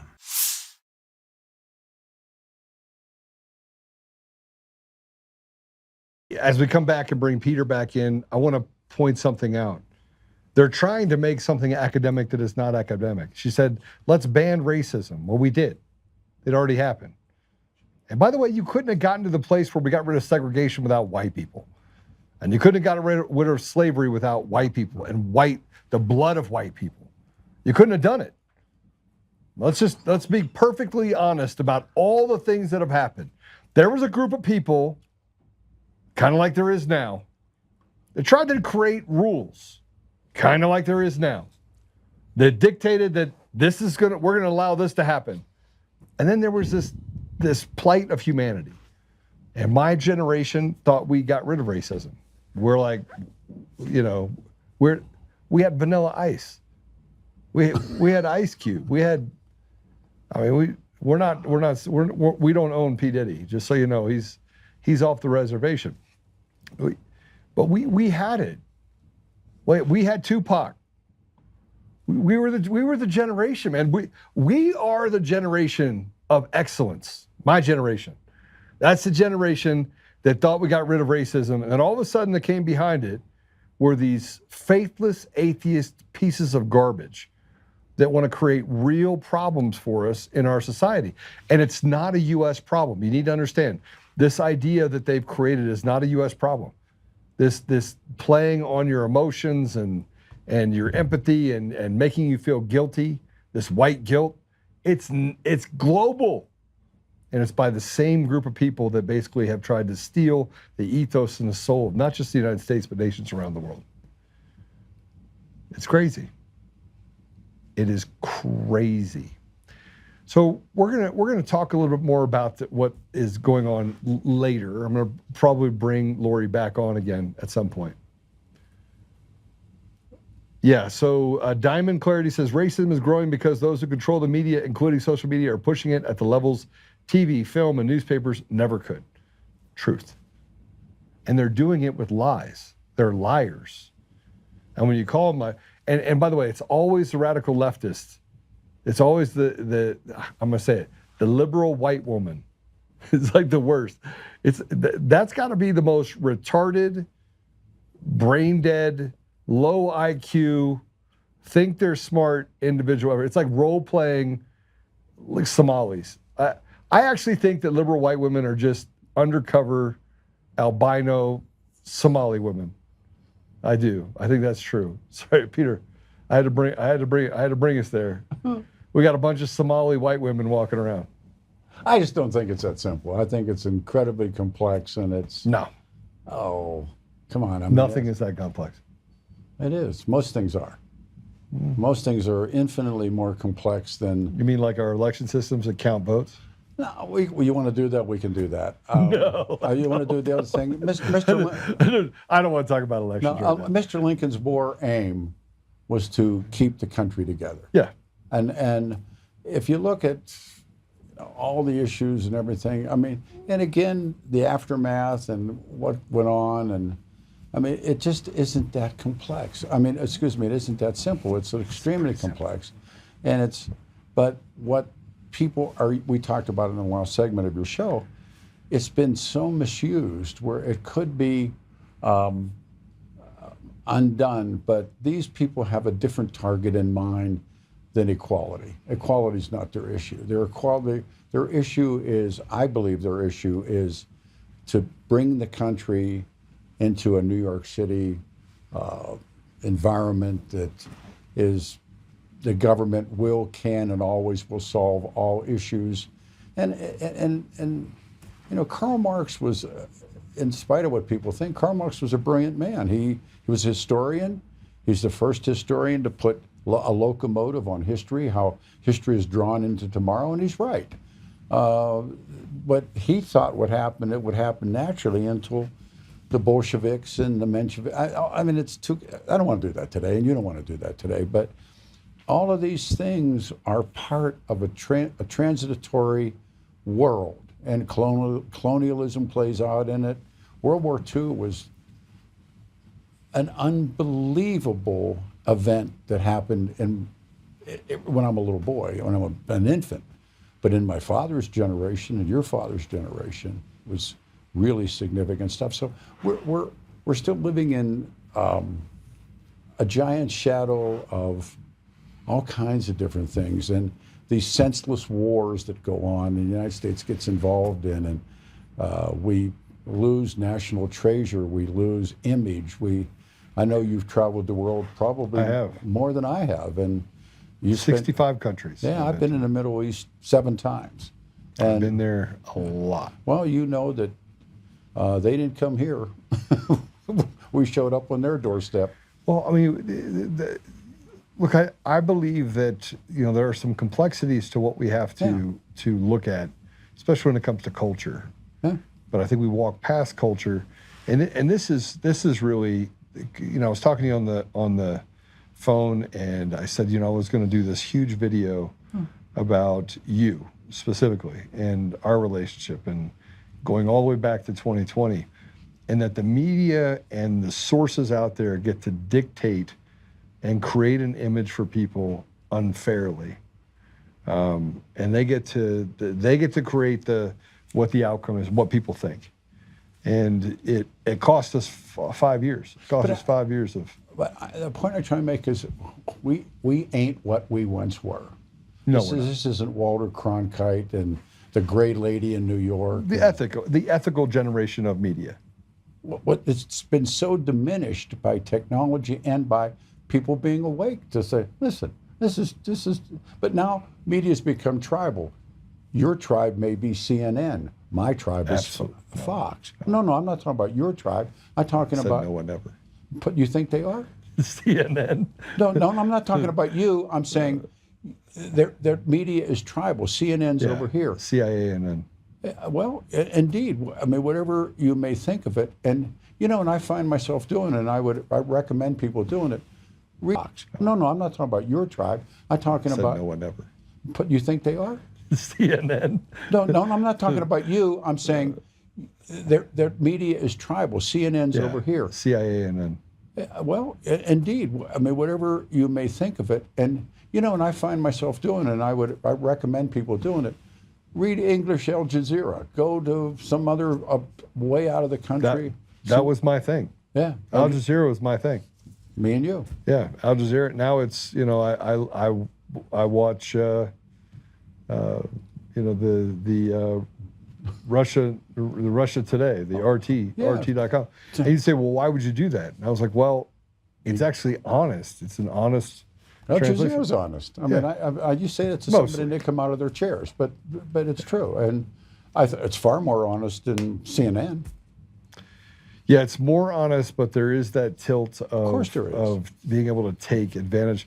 the one thing I say about RT, and people are like, oh, you're just RT, is that RT doesn't have a bone. They don't care. No, they don't. If you were to ask them if they cared if you liked them or didn't like them, they would literally be like, yeah, we don't care. But read the some complexities of what happened in the aftermath of Fox calling Arizona that night, and what happened to Fox News' numbers, and what Rupert Murdoch decided to do, and OEN and Newsmax. And I know the founder of Newsmax, Christopher Ruddy, and what happened here, and all these different things. And it is this divisive. And when's the last time you watched local news? Me? Yeah. I won't. Oh, I don't. It isn't I won't. I just don't. There's nothing in it. There's nothing in it for me. Well, there's nothing in most of it. That's what I'm saying. And when you start looking, like Chris was good until he wasn't. Chris Ruddy was great until he wasn't.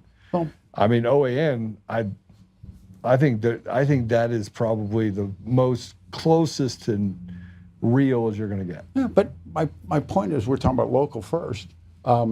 It's a story, but I had a young intern about 7 years ago, and they brought the newspapers in. I made him come in early. He had, like, I don't know, USA Today and I don't know, the Wall Street Journal and everybody. And he came in, he dropped the news on my desk. He said, hey, boss, yesterday's news just got here. And now the Denver Post survives principally because of sports. That's all. Well, I mean, the Denver Post is a subsidized. It's not profitable. Well, right? They say it is, but, do what you want to do. But my point is, the only reason people get it, by and large, is sports. Yeah. And if you look at their news and compare it to the thickness of sports is like 3 times bigger. Why? Because they're sports geeks and want to read the box scores, and they want to, in the morning coffee, read the columns, and, And a good friend of mine got fired yesterday, and I found out about it. Scott Hastings got fired by the Nuggets. What? Yeah, Scotty got let go. Why? I got a phone call into him. I think the Nuggets have lost their mojo, but listen, I shouldn't be talking about sports, but they went to the second round. There's a dear friend of mine, Scott Hastings, that after all of these years got let go. It's radio. I mean, it's what it is, and so we know what we're doing. And they don't have a clue. That losing Scotty was the stupidest thing that those people could have done. Well, and you've been a part of radio since Moby Dick was a minnow. I said I used to board up Marconi. I cleared his calls. He took a call. You're on the air with Chris. I mean, I backed into the business. I never. I know guys that started out, they wanted to be disc jockeys, and they were in high school. Guys like Charlie Martin, Hal Moore. I'll give you a list of guys. My mentor is a guy named Bob Lee. He was a radio actor in Detroit in the late 40s and 50s. Knew what he wanted to do. I backed into it. I was going to Metro, the only place would let me in, and a guy that I was going to school with said, and I'm working in a warehouse. I had the GI Bill, and guy comes to me and he said, there's a job at the auto club being the writer for the traffic reporter. I said, really? And I had hair down to here like everybody, and John Lennon glasses and a beard. He said, yeah, he said, they need a guy to get there in the morning, get there in the afternoon, and write down cars, count cars. And I didn't say count cars, I came up with that. So I go in and I meet Dan Hopkins, who retired as, Bill Owens' his press secretary. It's his final job. And I meet Danny, and we clicked. It's like knowing you for the first time. It's like there. And he said, anything you need to do is cut your hair. And he tells a different version of the story, but I took a pair of scissors and went like this and cut my hair and threw them in a trash can. He said, start tomorrow morning. And they had all these big balls announcer people that, eastbound I-70, that guy. And I'm going, I didn't realize that there was airplanes up there. Dick Dillon flew one, Bob Martin flew one, and the guys at KOA had come up with it, they flew a twin. And they're up there, and I went, Jesus, there's airplanes up there doing traffic reports. And so Danny and I went down to a junkyard on Santa Fe. This is my evil ideas. I was out of a Mercury, push button radio out of a Mercury. I didn't know about formats, timing, but I knew, Joe, that these guys, one guy did one at 5 after, or 4 after, whatever, and I timed and put the buttons in, and I'm stealing their traffic reports.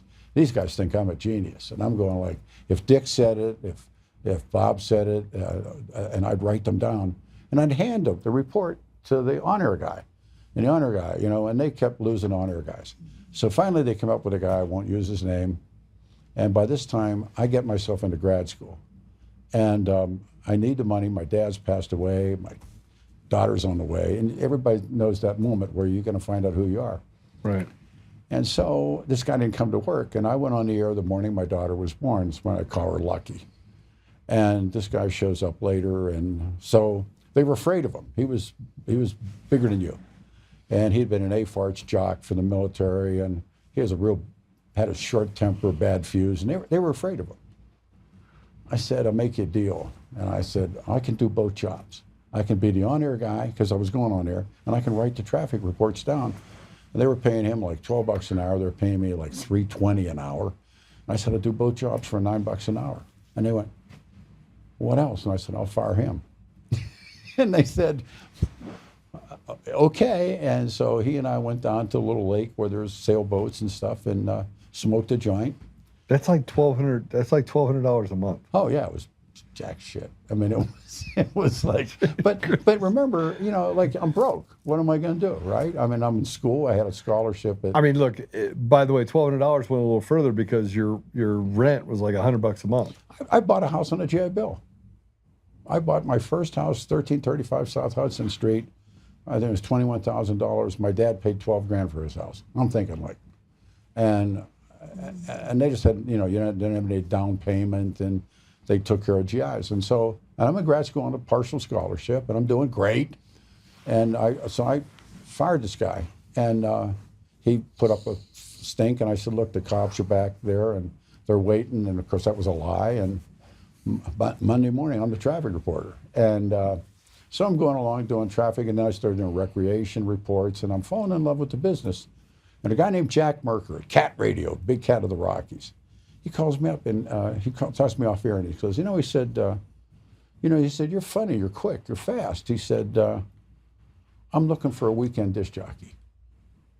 And I said, I needed money. I didn't think. And I went down, first radio station I walked into. I've been in radio like 5 years by then, but I've never been in a station.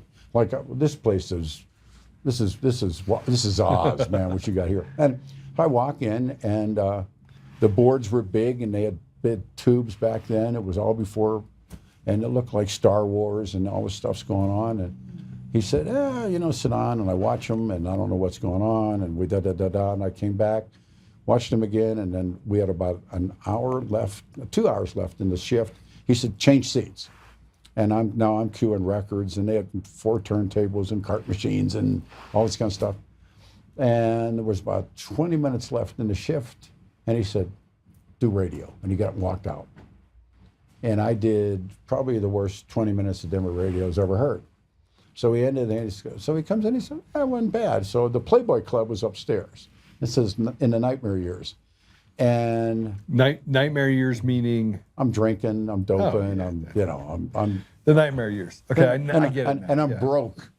And you're broke and doing every bad habit you shouldn't be doing. If it cost a nickel to get out, I'd have to re-enlist. I mean, I was like really broke. So the Playboy Club had open arms to disc jockeys and all this stuff. We went up, and Jack hit the buzzer, and they entered the door, and now we're drinking free at the bar. And I'm going, this can't be that wrong. And he said, I'll give you a job. And he said, but you need to come back, and you start to come back at night and play radio, and they're called skimmer tapes, and you've never been a jock. I mean, you've done wonderful with this, but jocking. Yeah. And back then, top 40 disc jockeys, we were still at the end of it, and it was important. The skimmer tapes only recorded when the mic switch was on. Okay. Oh, they were brutal. They could brutalize you in a skimmer. So I'm sitting there, and I've never told the story public, and I thought, what the hell? I'm sitting there by myself on a Friday night looking out the window, and I'm playing Sinatra, and it was in the middle of the road show. And I hear a voice, and the voice says, where you been? It's a woman's voice. We've been waiting for you. And 3 weeks later, I quit grad school and took a full-time job in radio. And I just had breakfast with a guy. 51 years ago, we were in grad school together. I haven't seen him 51 years. And he said, "You are our most famous non-graduate."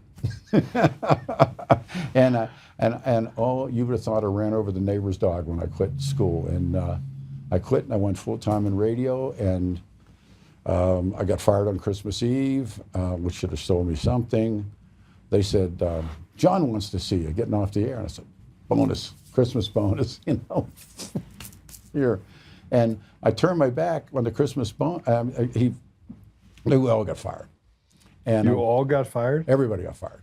Because they were going all religion, and religion radio was tapes. And we got fired. We were a jock station and got fired. So I'm taking about 2 steps out the door, and now it's about noon on Christmas Eve. And he turns around and he said, "Hey." And I turned back around and he said, "You want to work tomorrow morning and run music tapes?" And I said, "Yes," because I needed money. And I came back in and ran tapes till 4 o'clock from 6 before that. Probably 6 a.m. to 4 a.m. I ran tapes. I needed money. And like we've talked about, you and I have talked about, it's one of the things we meet on is, hey, you'll be amazed what you eat when you're hungry. You'd be amazed. That is the most true statement you can ever say. Absolutely. And when you're in a place of desperation, desperate times.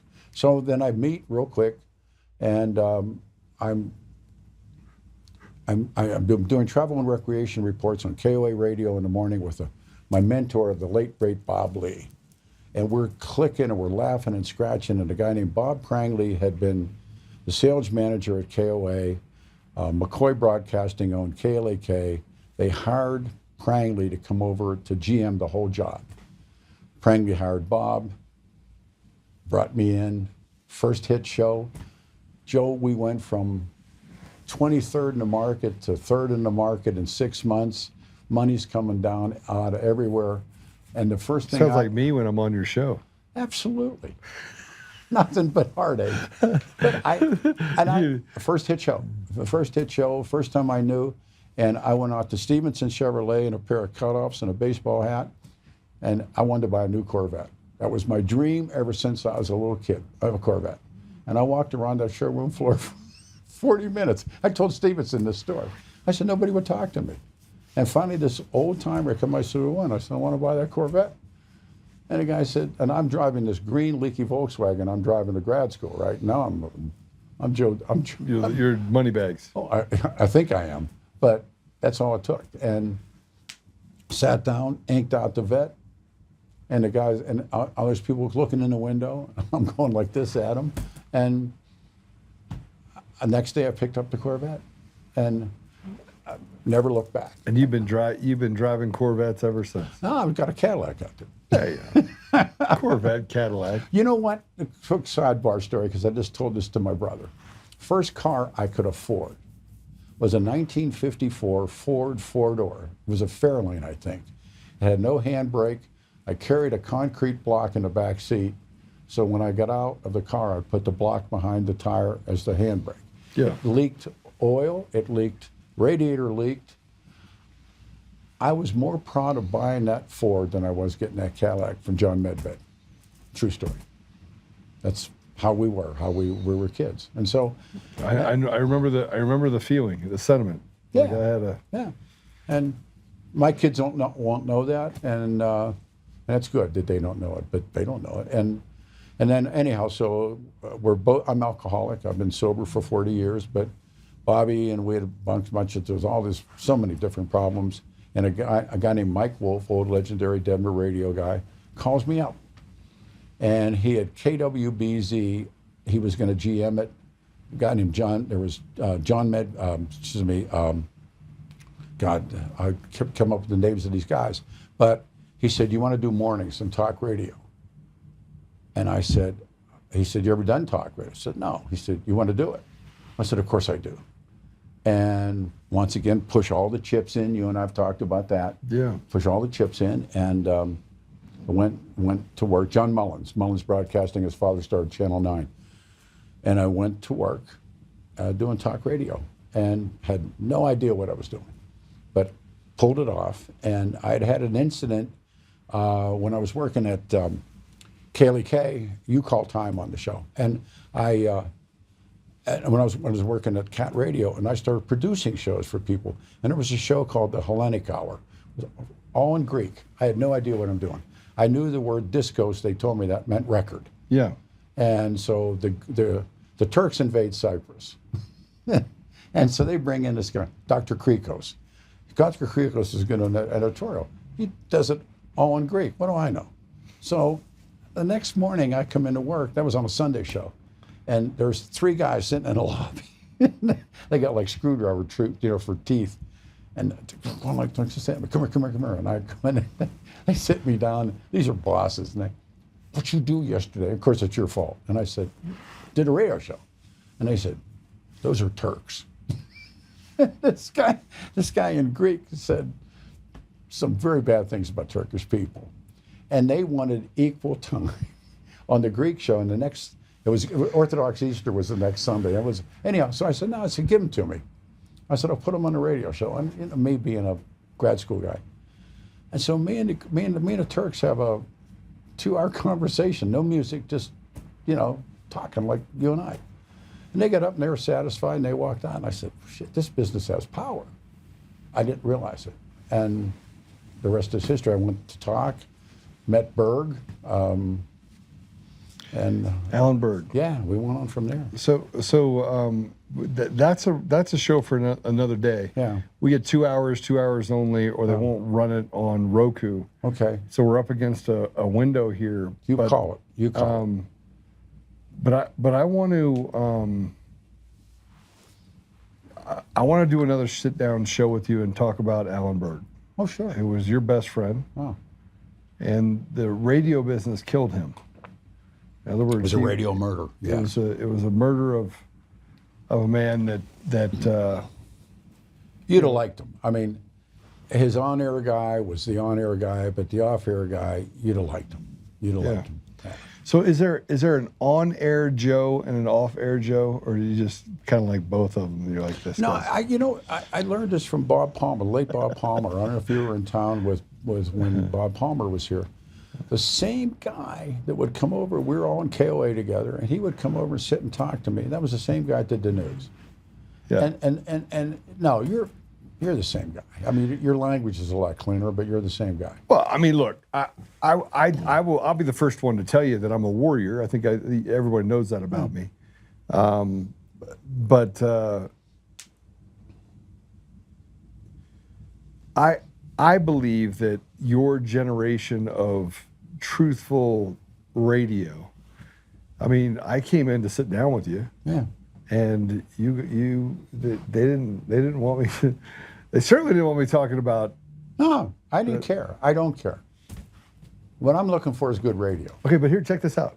Salem just sold. Yes. I'm good for ratings. No, I think that deal had been in. I think that deal had been in the works for a year. Yeah. I think so. Yeah. I mean, they don't share it with me, but yeah. No, I'm very aware of that. But I want to have a conversation with you about history, but I also want to have a conversation with you about. There's been some stuff that you've done in Denver that have cost you dearly for standing up for what's right. Yeah. And I think one of the things that we are. We talked about it yesterday. Yeah. Huh.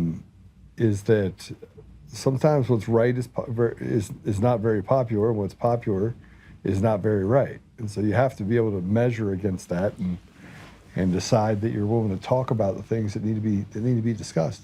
In this business, it depends on your boss.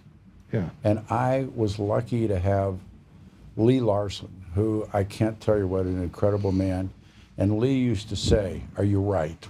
Yeah. And I'd say, "Yeah, boss." And he's go, "All right, but and don't let me down, and don't disappoint me." Yeah. And we had some great moments. The best one, and it was with me and Tancredo, and I saw him a couple weeks ago. By the way, I love him. Good dude. The best.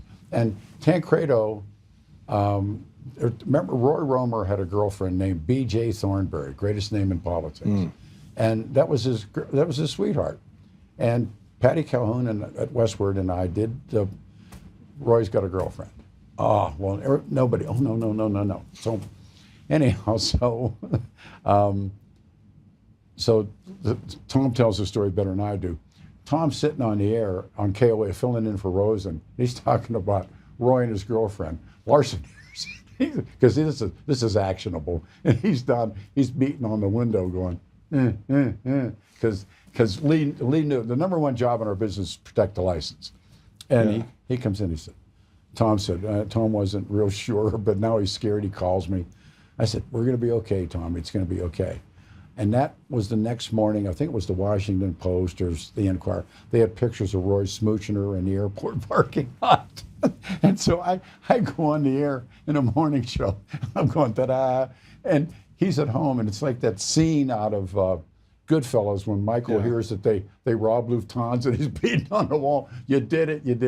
And he's waking up, and he wakes up the old lady and says, Jackie, we don't have to move. And if you know Tommy, God, what a good guy. I mean, he is. All right. Well, there's another thing that I want to talk to you about in our next on air. I wanted you to hear with Lori for a couple reasons. One of which is I think she'd be great for you to talk about what they're doing to children.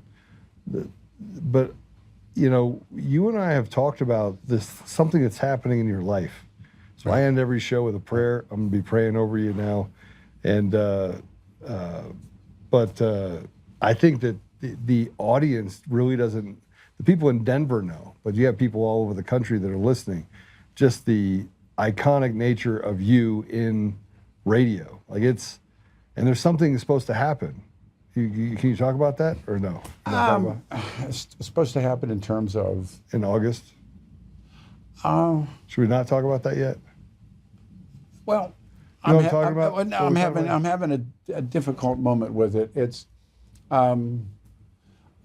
my dearest friend, my best friend in this business was Alan Berg. Yeah. And there's a tribute coming that I won't accept unless they take. It's one of the biggest tributes. But we'll see what they do with my friend. And but what is that tribute? Yeah. It's like, but we fought to get him into the press club. He's finally in the press club Hall of Fame. We had to fight for it. Look, here's a guy. We have Omar Jah, Dick Connor, Daddy Bruce Randolph, Martin Luther King, all these streets. If there is such a thing as a hate crime, Berg was murdered. Yeah, for his voice. Joe, there's not, I don't know what words you could use, but there's not a marker, there's not a plaque, there's not anything to this man's life. And of course. And he shook the industry. He reshaped it. He reshaped it. I'm more and more driven into it now than perhaps. And, my son and daughter talk about how it impacted their lives when he was murdered. And he was assassinated. He wasn't murdered. He was assassinated. And a movie came out called The Order. It's on HBO now, or it's on Netflix or something. And, it was a radio story. Yeah. I mean, I started it, and and I think back on that. You got a second for the story, or let it go and we'll wait till the next time? I think we're gonna do it next time because I want a full story. Okay. And we're up against that deal. You say. Yeah. Okay. I just want everybody to understand that Peter was mad at me for a long time, by the way. You were mad at me. I was mad at him too. But we got to this place of reconciliation, which is really what this is. Can I tell folks what happened? Yeah. I was right. I did. I gave him the short version. My call screener on a Saturday morning says, Oltmann's on the line. I said, bring him on. I don't dodge anybody, and we get into some things, and some things were said, and I said, no, wait a minute, whoa, back up, and we backed up a bit. And I said, I'll tell you what I'll do. I said, come on in the studio. And nobody ever did that with you. Everybody's like, they're afraid of me. Fear. And but they are afraid of me. I mean, of course, there's no argument. you know, and I had to make a case, and you were running for governor or something. I said, the guy's a candidate. So they had to bend over. And so in the... It was a great show. It was a great show. And we had hundreds of thousands of people listen. Well, we did. And better yet, now here's the icing on the cake. Show's over, we go to lunch. And we sit and lunch for 2.5 hours, and we talk about motorcycles, and we talk about all kinds of stuff. I don't know he's a biker. And then I said, I want to head him back, and they black flag, you know, you're not having him back. And they black flagged me while I was there. Yeah, they were pissed that you were there, but they're like, cut it quick, cut it. But I never listened to anybody anyhow. And anyhow, so then we ended up, and then we've been together socially a couple of times, and I don't know. He's who he is, but he isn't. One thing is, and I've had to defend, and when people say stuff, and I go, no, you misunderstand. I said, that's not that guy. And I'm going through it. I write for Easy Riders magazine, which is the outlaw biker mag. And one of my dear friends at Easy Riders is going through the same thing. And I'm going like, and I said, come on. I said, Oltmann uses verbiage that I don't know if I would agree with, but I know his intent is different than how you're what you're saying. Right. And well, they create something out of nothing. Well, but you know, but he's pretty ham-handed. He's not, hey. I'm a warrior, brother. Warriors do this. They smell the dirt, right? And they get to the place where they save the people that need to be saved. They defend people, and you know it. Right. Yeah. Believe me.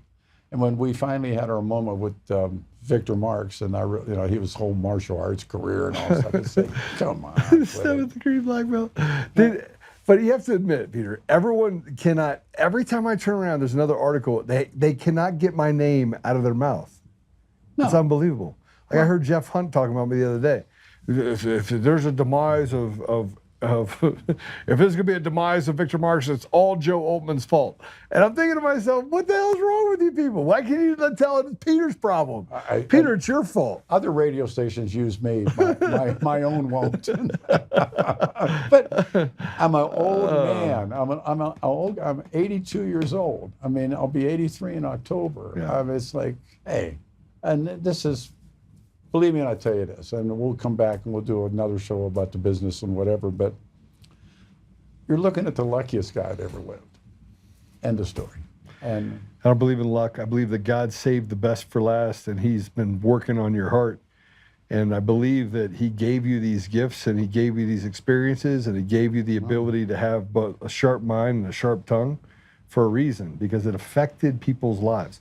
And I remember going back to the John Benet Ramsey, which we're going to talk about on the next show, that there was no one more committed to the truth in that than you were. Or more hated. But you were hated for it the same way that I was hated for elections, because you became institutionally an expert in things that went on about John Benet. I became an expert institutionally in what happened with election systems and how those systems operated. And because the truth was so pronounced, it cost you, but you weren't willing to give up the sword. What are they going to do to you? Yeah. But that's the problem. So now you know why I say what I say. What do they do to you? Right? What's the worst thing they can do? Yeah, take away your birthday, you start eating you, get a knife and a fork out, then you got to worry. My friend Uncle Jim says, what are they going to do? Shave your head and send you to Okinawa? Okinawa's pretty nice these days. So but the point of it is, look, this is a business, and if you have the right boss and the right place and the right time, and the ratings are up and the money's coming in, they're going to leave you alone. Except for your name's Joe Oltmann, and the rules have changed. All right, hey, listen, Apple Podcasts, Google Podcasts, Spotify, Pandora, iHeartRadio, tune in to more. You can go to Roku now. Go ahead and give us a thumbs up if you're on Rumble. And remember that, we don't put a lot of commercials in here. We will have a couple sponsors. We're still working out the details of that. But this IEC, the stuff that we're working on right now in order to get things across the finish line, I may be in your living room more than you think. We're negotiating on some other deals right now that'll put us on more radio stations across the country too. So got some exciting stuff that's going to be going on. Peter Boyles, one of the icons in the radio industry, not just in Denver, but around the world, around the country. And I will tell you that it is my pleasure to be both your friend and to have you on the show. I have gained from you. Yeah. And we are brothers from another mother. You know, when I tell people this guy's my friend, it's like guys get up and leave the room. Let them. You know, hey, they weren't your friend anyhow. Listen, at the end of the day, yesterday somebody bought me breakfast. I was sitting at a restaurant and they walked up and they shook my hand and said, "Mr. Oltmann." And I was like, I haven't been called that yet, but okay. I've been called a lot of other things. And they go, "My husband and I want to buy your meal." We went ahead and took care of it and shook my hand and said, "You have given us both courage and hope, and we thank you for both of them." And so I get those all the time. I'm in airports, I'm in other places, and people walk up and say it to me. Sometimes I need it. Sometimes I need it, that encouragement for the things that I've done. Quick Berg story, we'll fill it up. Yeah. There used to be a place called the Tally Ho. It was on Wadsworth and Alameda, a guy named Joel Barron, another guy from Chicago, loved Berg, and he's invited us out for dinner. So we're having dinner. He's got Linda McVeigh with him. I got whoever I got. I'm still drinking. And I see this woman coming out of the bar. And she's got her head down, and she's coming for Berg. And he's not a scrapper. And I'm thinking, and right behind her comes her husband. And he's big. And I thought, so I'm drinking wine. I got wine in the ice bar. I put my hand around the neck, and I think, if we have to, we have to. And a guy gets right up to the table, and he starts up, and Berg looks at the guy and says, "Sir, sir." Like he said, "What do you do for a living?" And I'm watching all this, and the guy said, he was like a block foreman or something. He said, "All right, you come to my house on Saturday morning and lay brick, and I'll talk to your wife." And I can see the guy's wheels going like this. He takes the old lady back in the bar. I look at him like guys that could whistle down dogs. I said, "How did you do that?" "Never mind, I did." And that was one of the, like he just had this, people came after us. But we knew it, but we didn't know it. Yeah, well, now you know why people come after me. The same, different generation, different time, same station. Because they won't come up and confront you. Oh, I've only had one person come up and confront me. Two, actually. One in a restaurant. I threw him across the table. And the second one was in the airport. Guy walked up, got in my face, and I basically knocked him back on his butt. He said he was going to get me arrested. He ended up getting arrested. So that's it. Other than that, people look at me and they're like, "He's a big boy. And he looks like he knows how to use that muscle. So I don't know if I want to mess with him." Hey, you crack the whip. I'll make the trip. I'll come back. All right, this is wonderful. Thanks, brother. Thanks, everybody. All right, I get to pray us out. So this is how we finish it. Remember, again, do all that stuff I told you to do. You're the ambassadors of truth. So you're the ones that share it. Go support Lori. And we look forward to the next time that me and Peter can get together and have a great conversation about just all of it. So here we go. Father God, thank you for Peter. Thank you for Lori. Thank you for the heart. Thank you for the commitment. Thank you for the things that they have done to make other people's lives better and to be an encouragement and to be that beacon of hope or that example that is needed to be followed. Father, we are grateful for you being on the hearts of Peter and for just walking him through just a blessed life and giving him the experiences that he has. And now just coming to him and saying, "Listen, this life that you've had has been amazing. And now you get to have that relationship with him." And I pray, Father, that you reach into his heart and you're able to have that one-on-one relationship with Peter. So, Father, we ask you to bless the people that are listening, give them the strength to carry forward and to stay fixated on the light, stay fixated on restoration, restoring you to our community and to our country. We ask this thing almost every day, Father. We ask that this be the thing that we can chase and that this be the mission that we have in society to get rid of the evil that we face and to really replace it with a restoration that allows for our children and our grandchildren and our children's children and other generations we'll never know to be able to thrive in the same sort of peace and prosperity that we've had in this country for nearly 250 years. So, Father, we're grateful for this time and to say these things in the name of Jesus Christ. Amen. I will see you guys tomorrow. And we have David Wilson on tomorrow. It's going to be a great show. and he is going to be the next Attorney General of the state of Colorado. God bless you all. Remember, take care of each other. We'll see you tomorrow.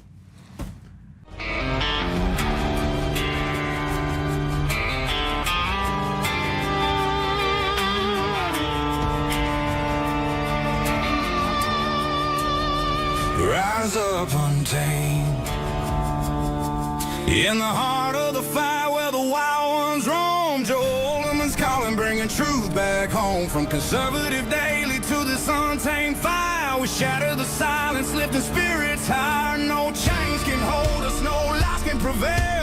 Authentic and fearless on this rugged trail. Patriots gather under stars and stripes. Untamed nation, igniting the night. Untamed nation, let the truth roll out in this land of the free. Standing proud from sea to shining sea, we won't back down. Catch the fire, wear the crown. Untamed nation, it's our battle song, motivating hearts where the brave belong. Yeah, untamed and wild, forever strong. Play it again all night long.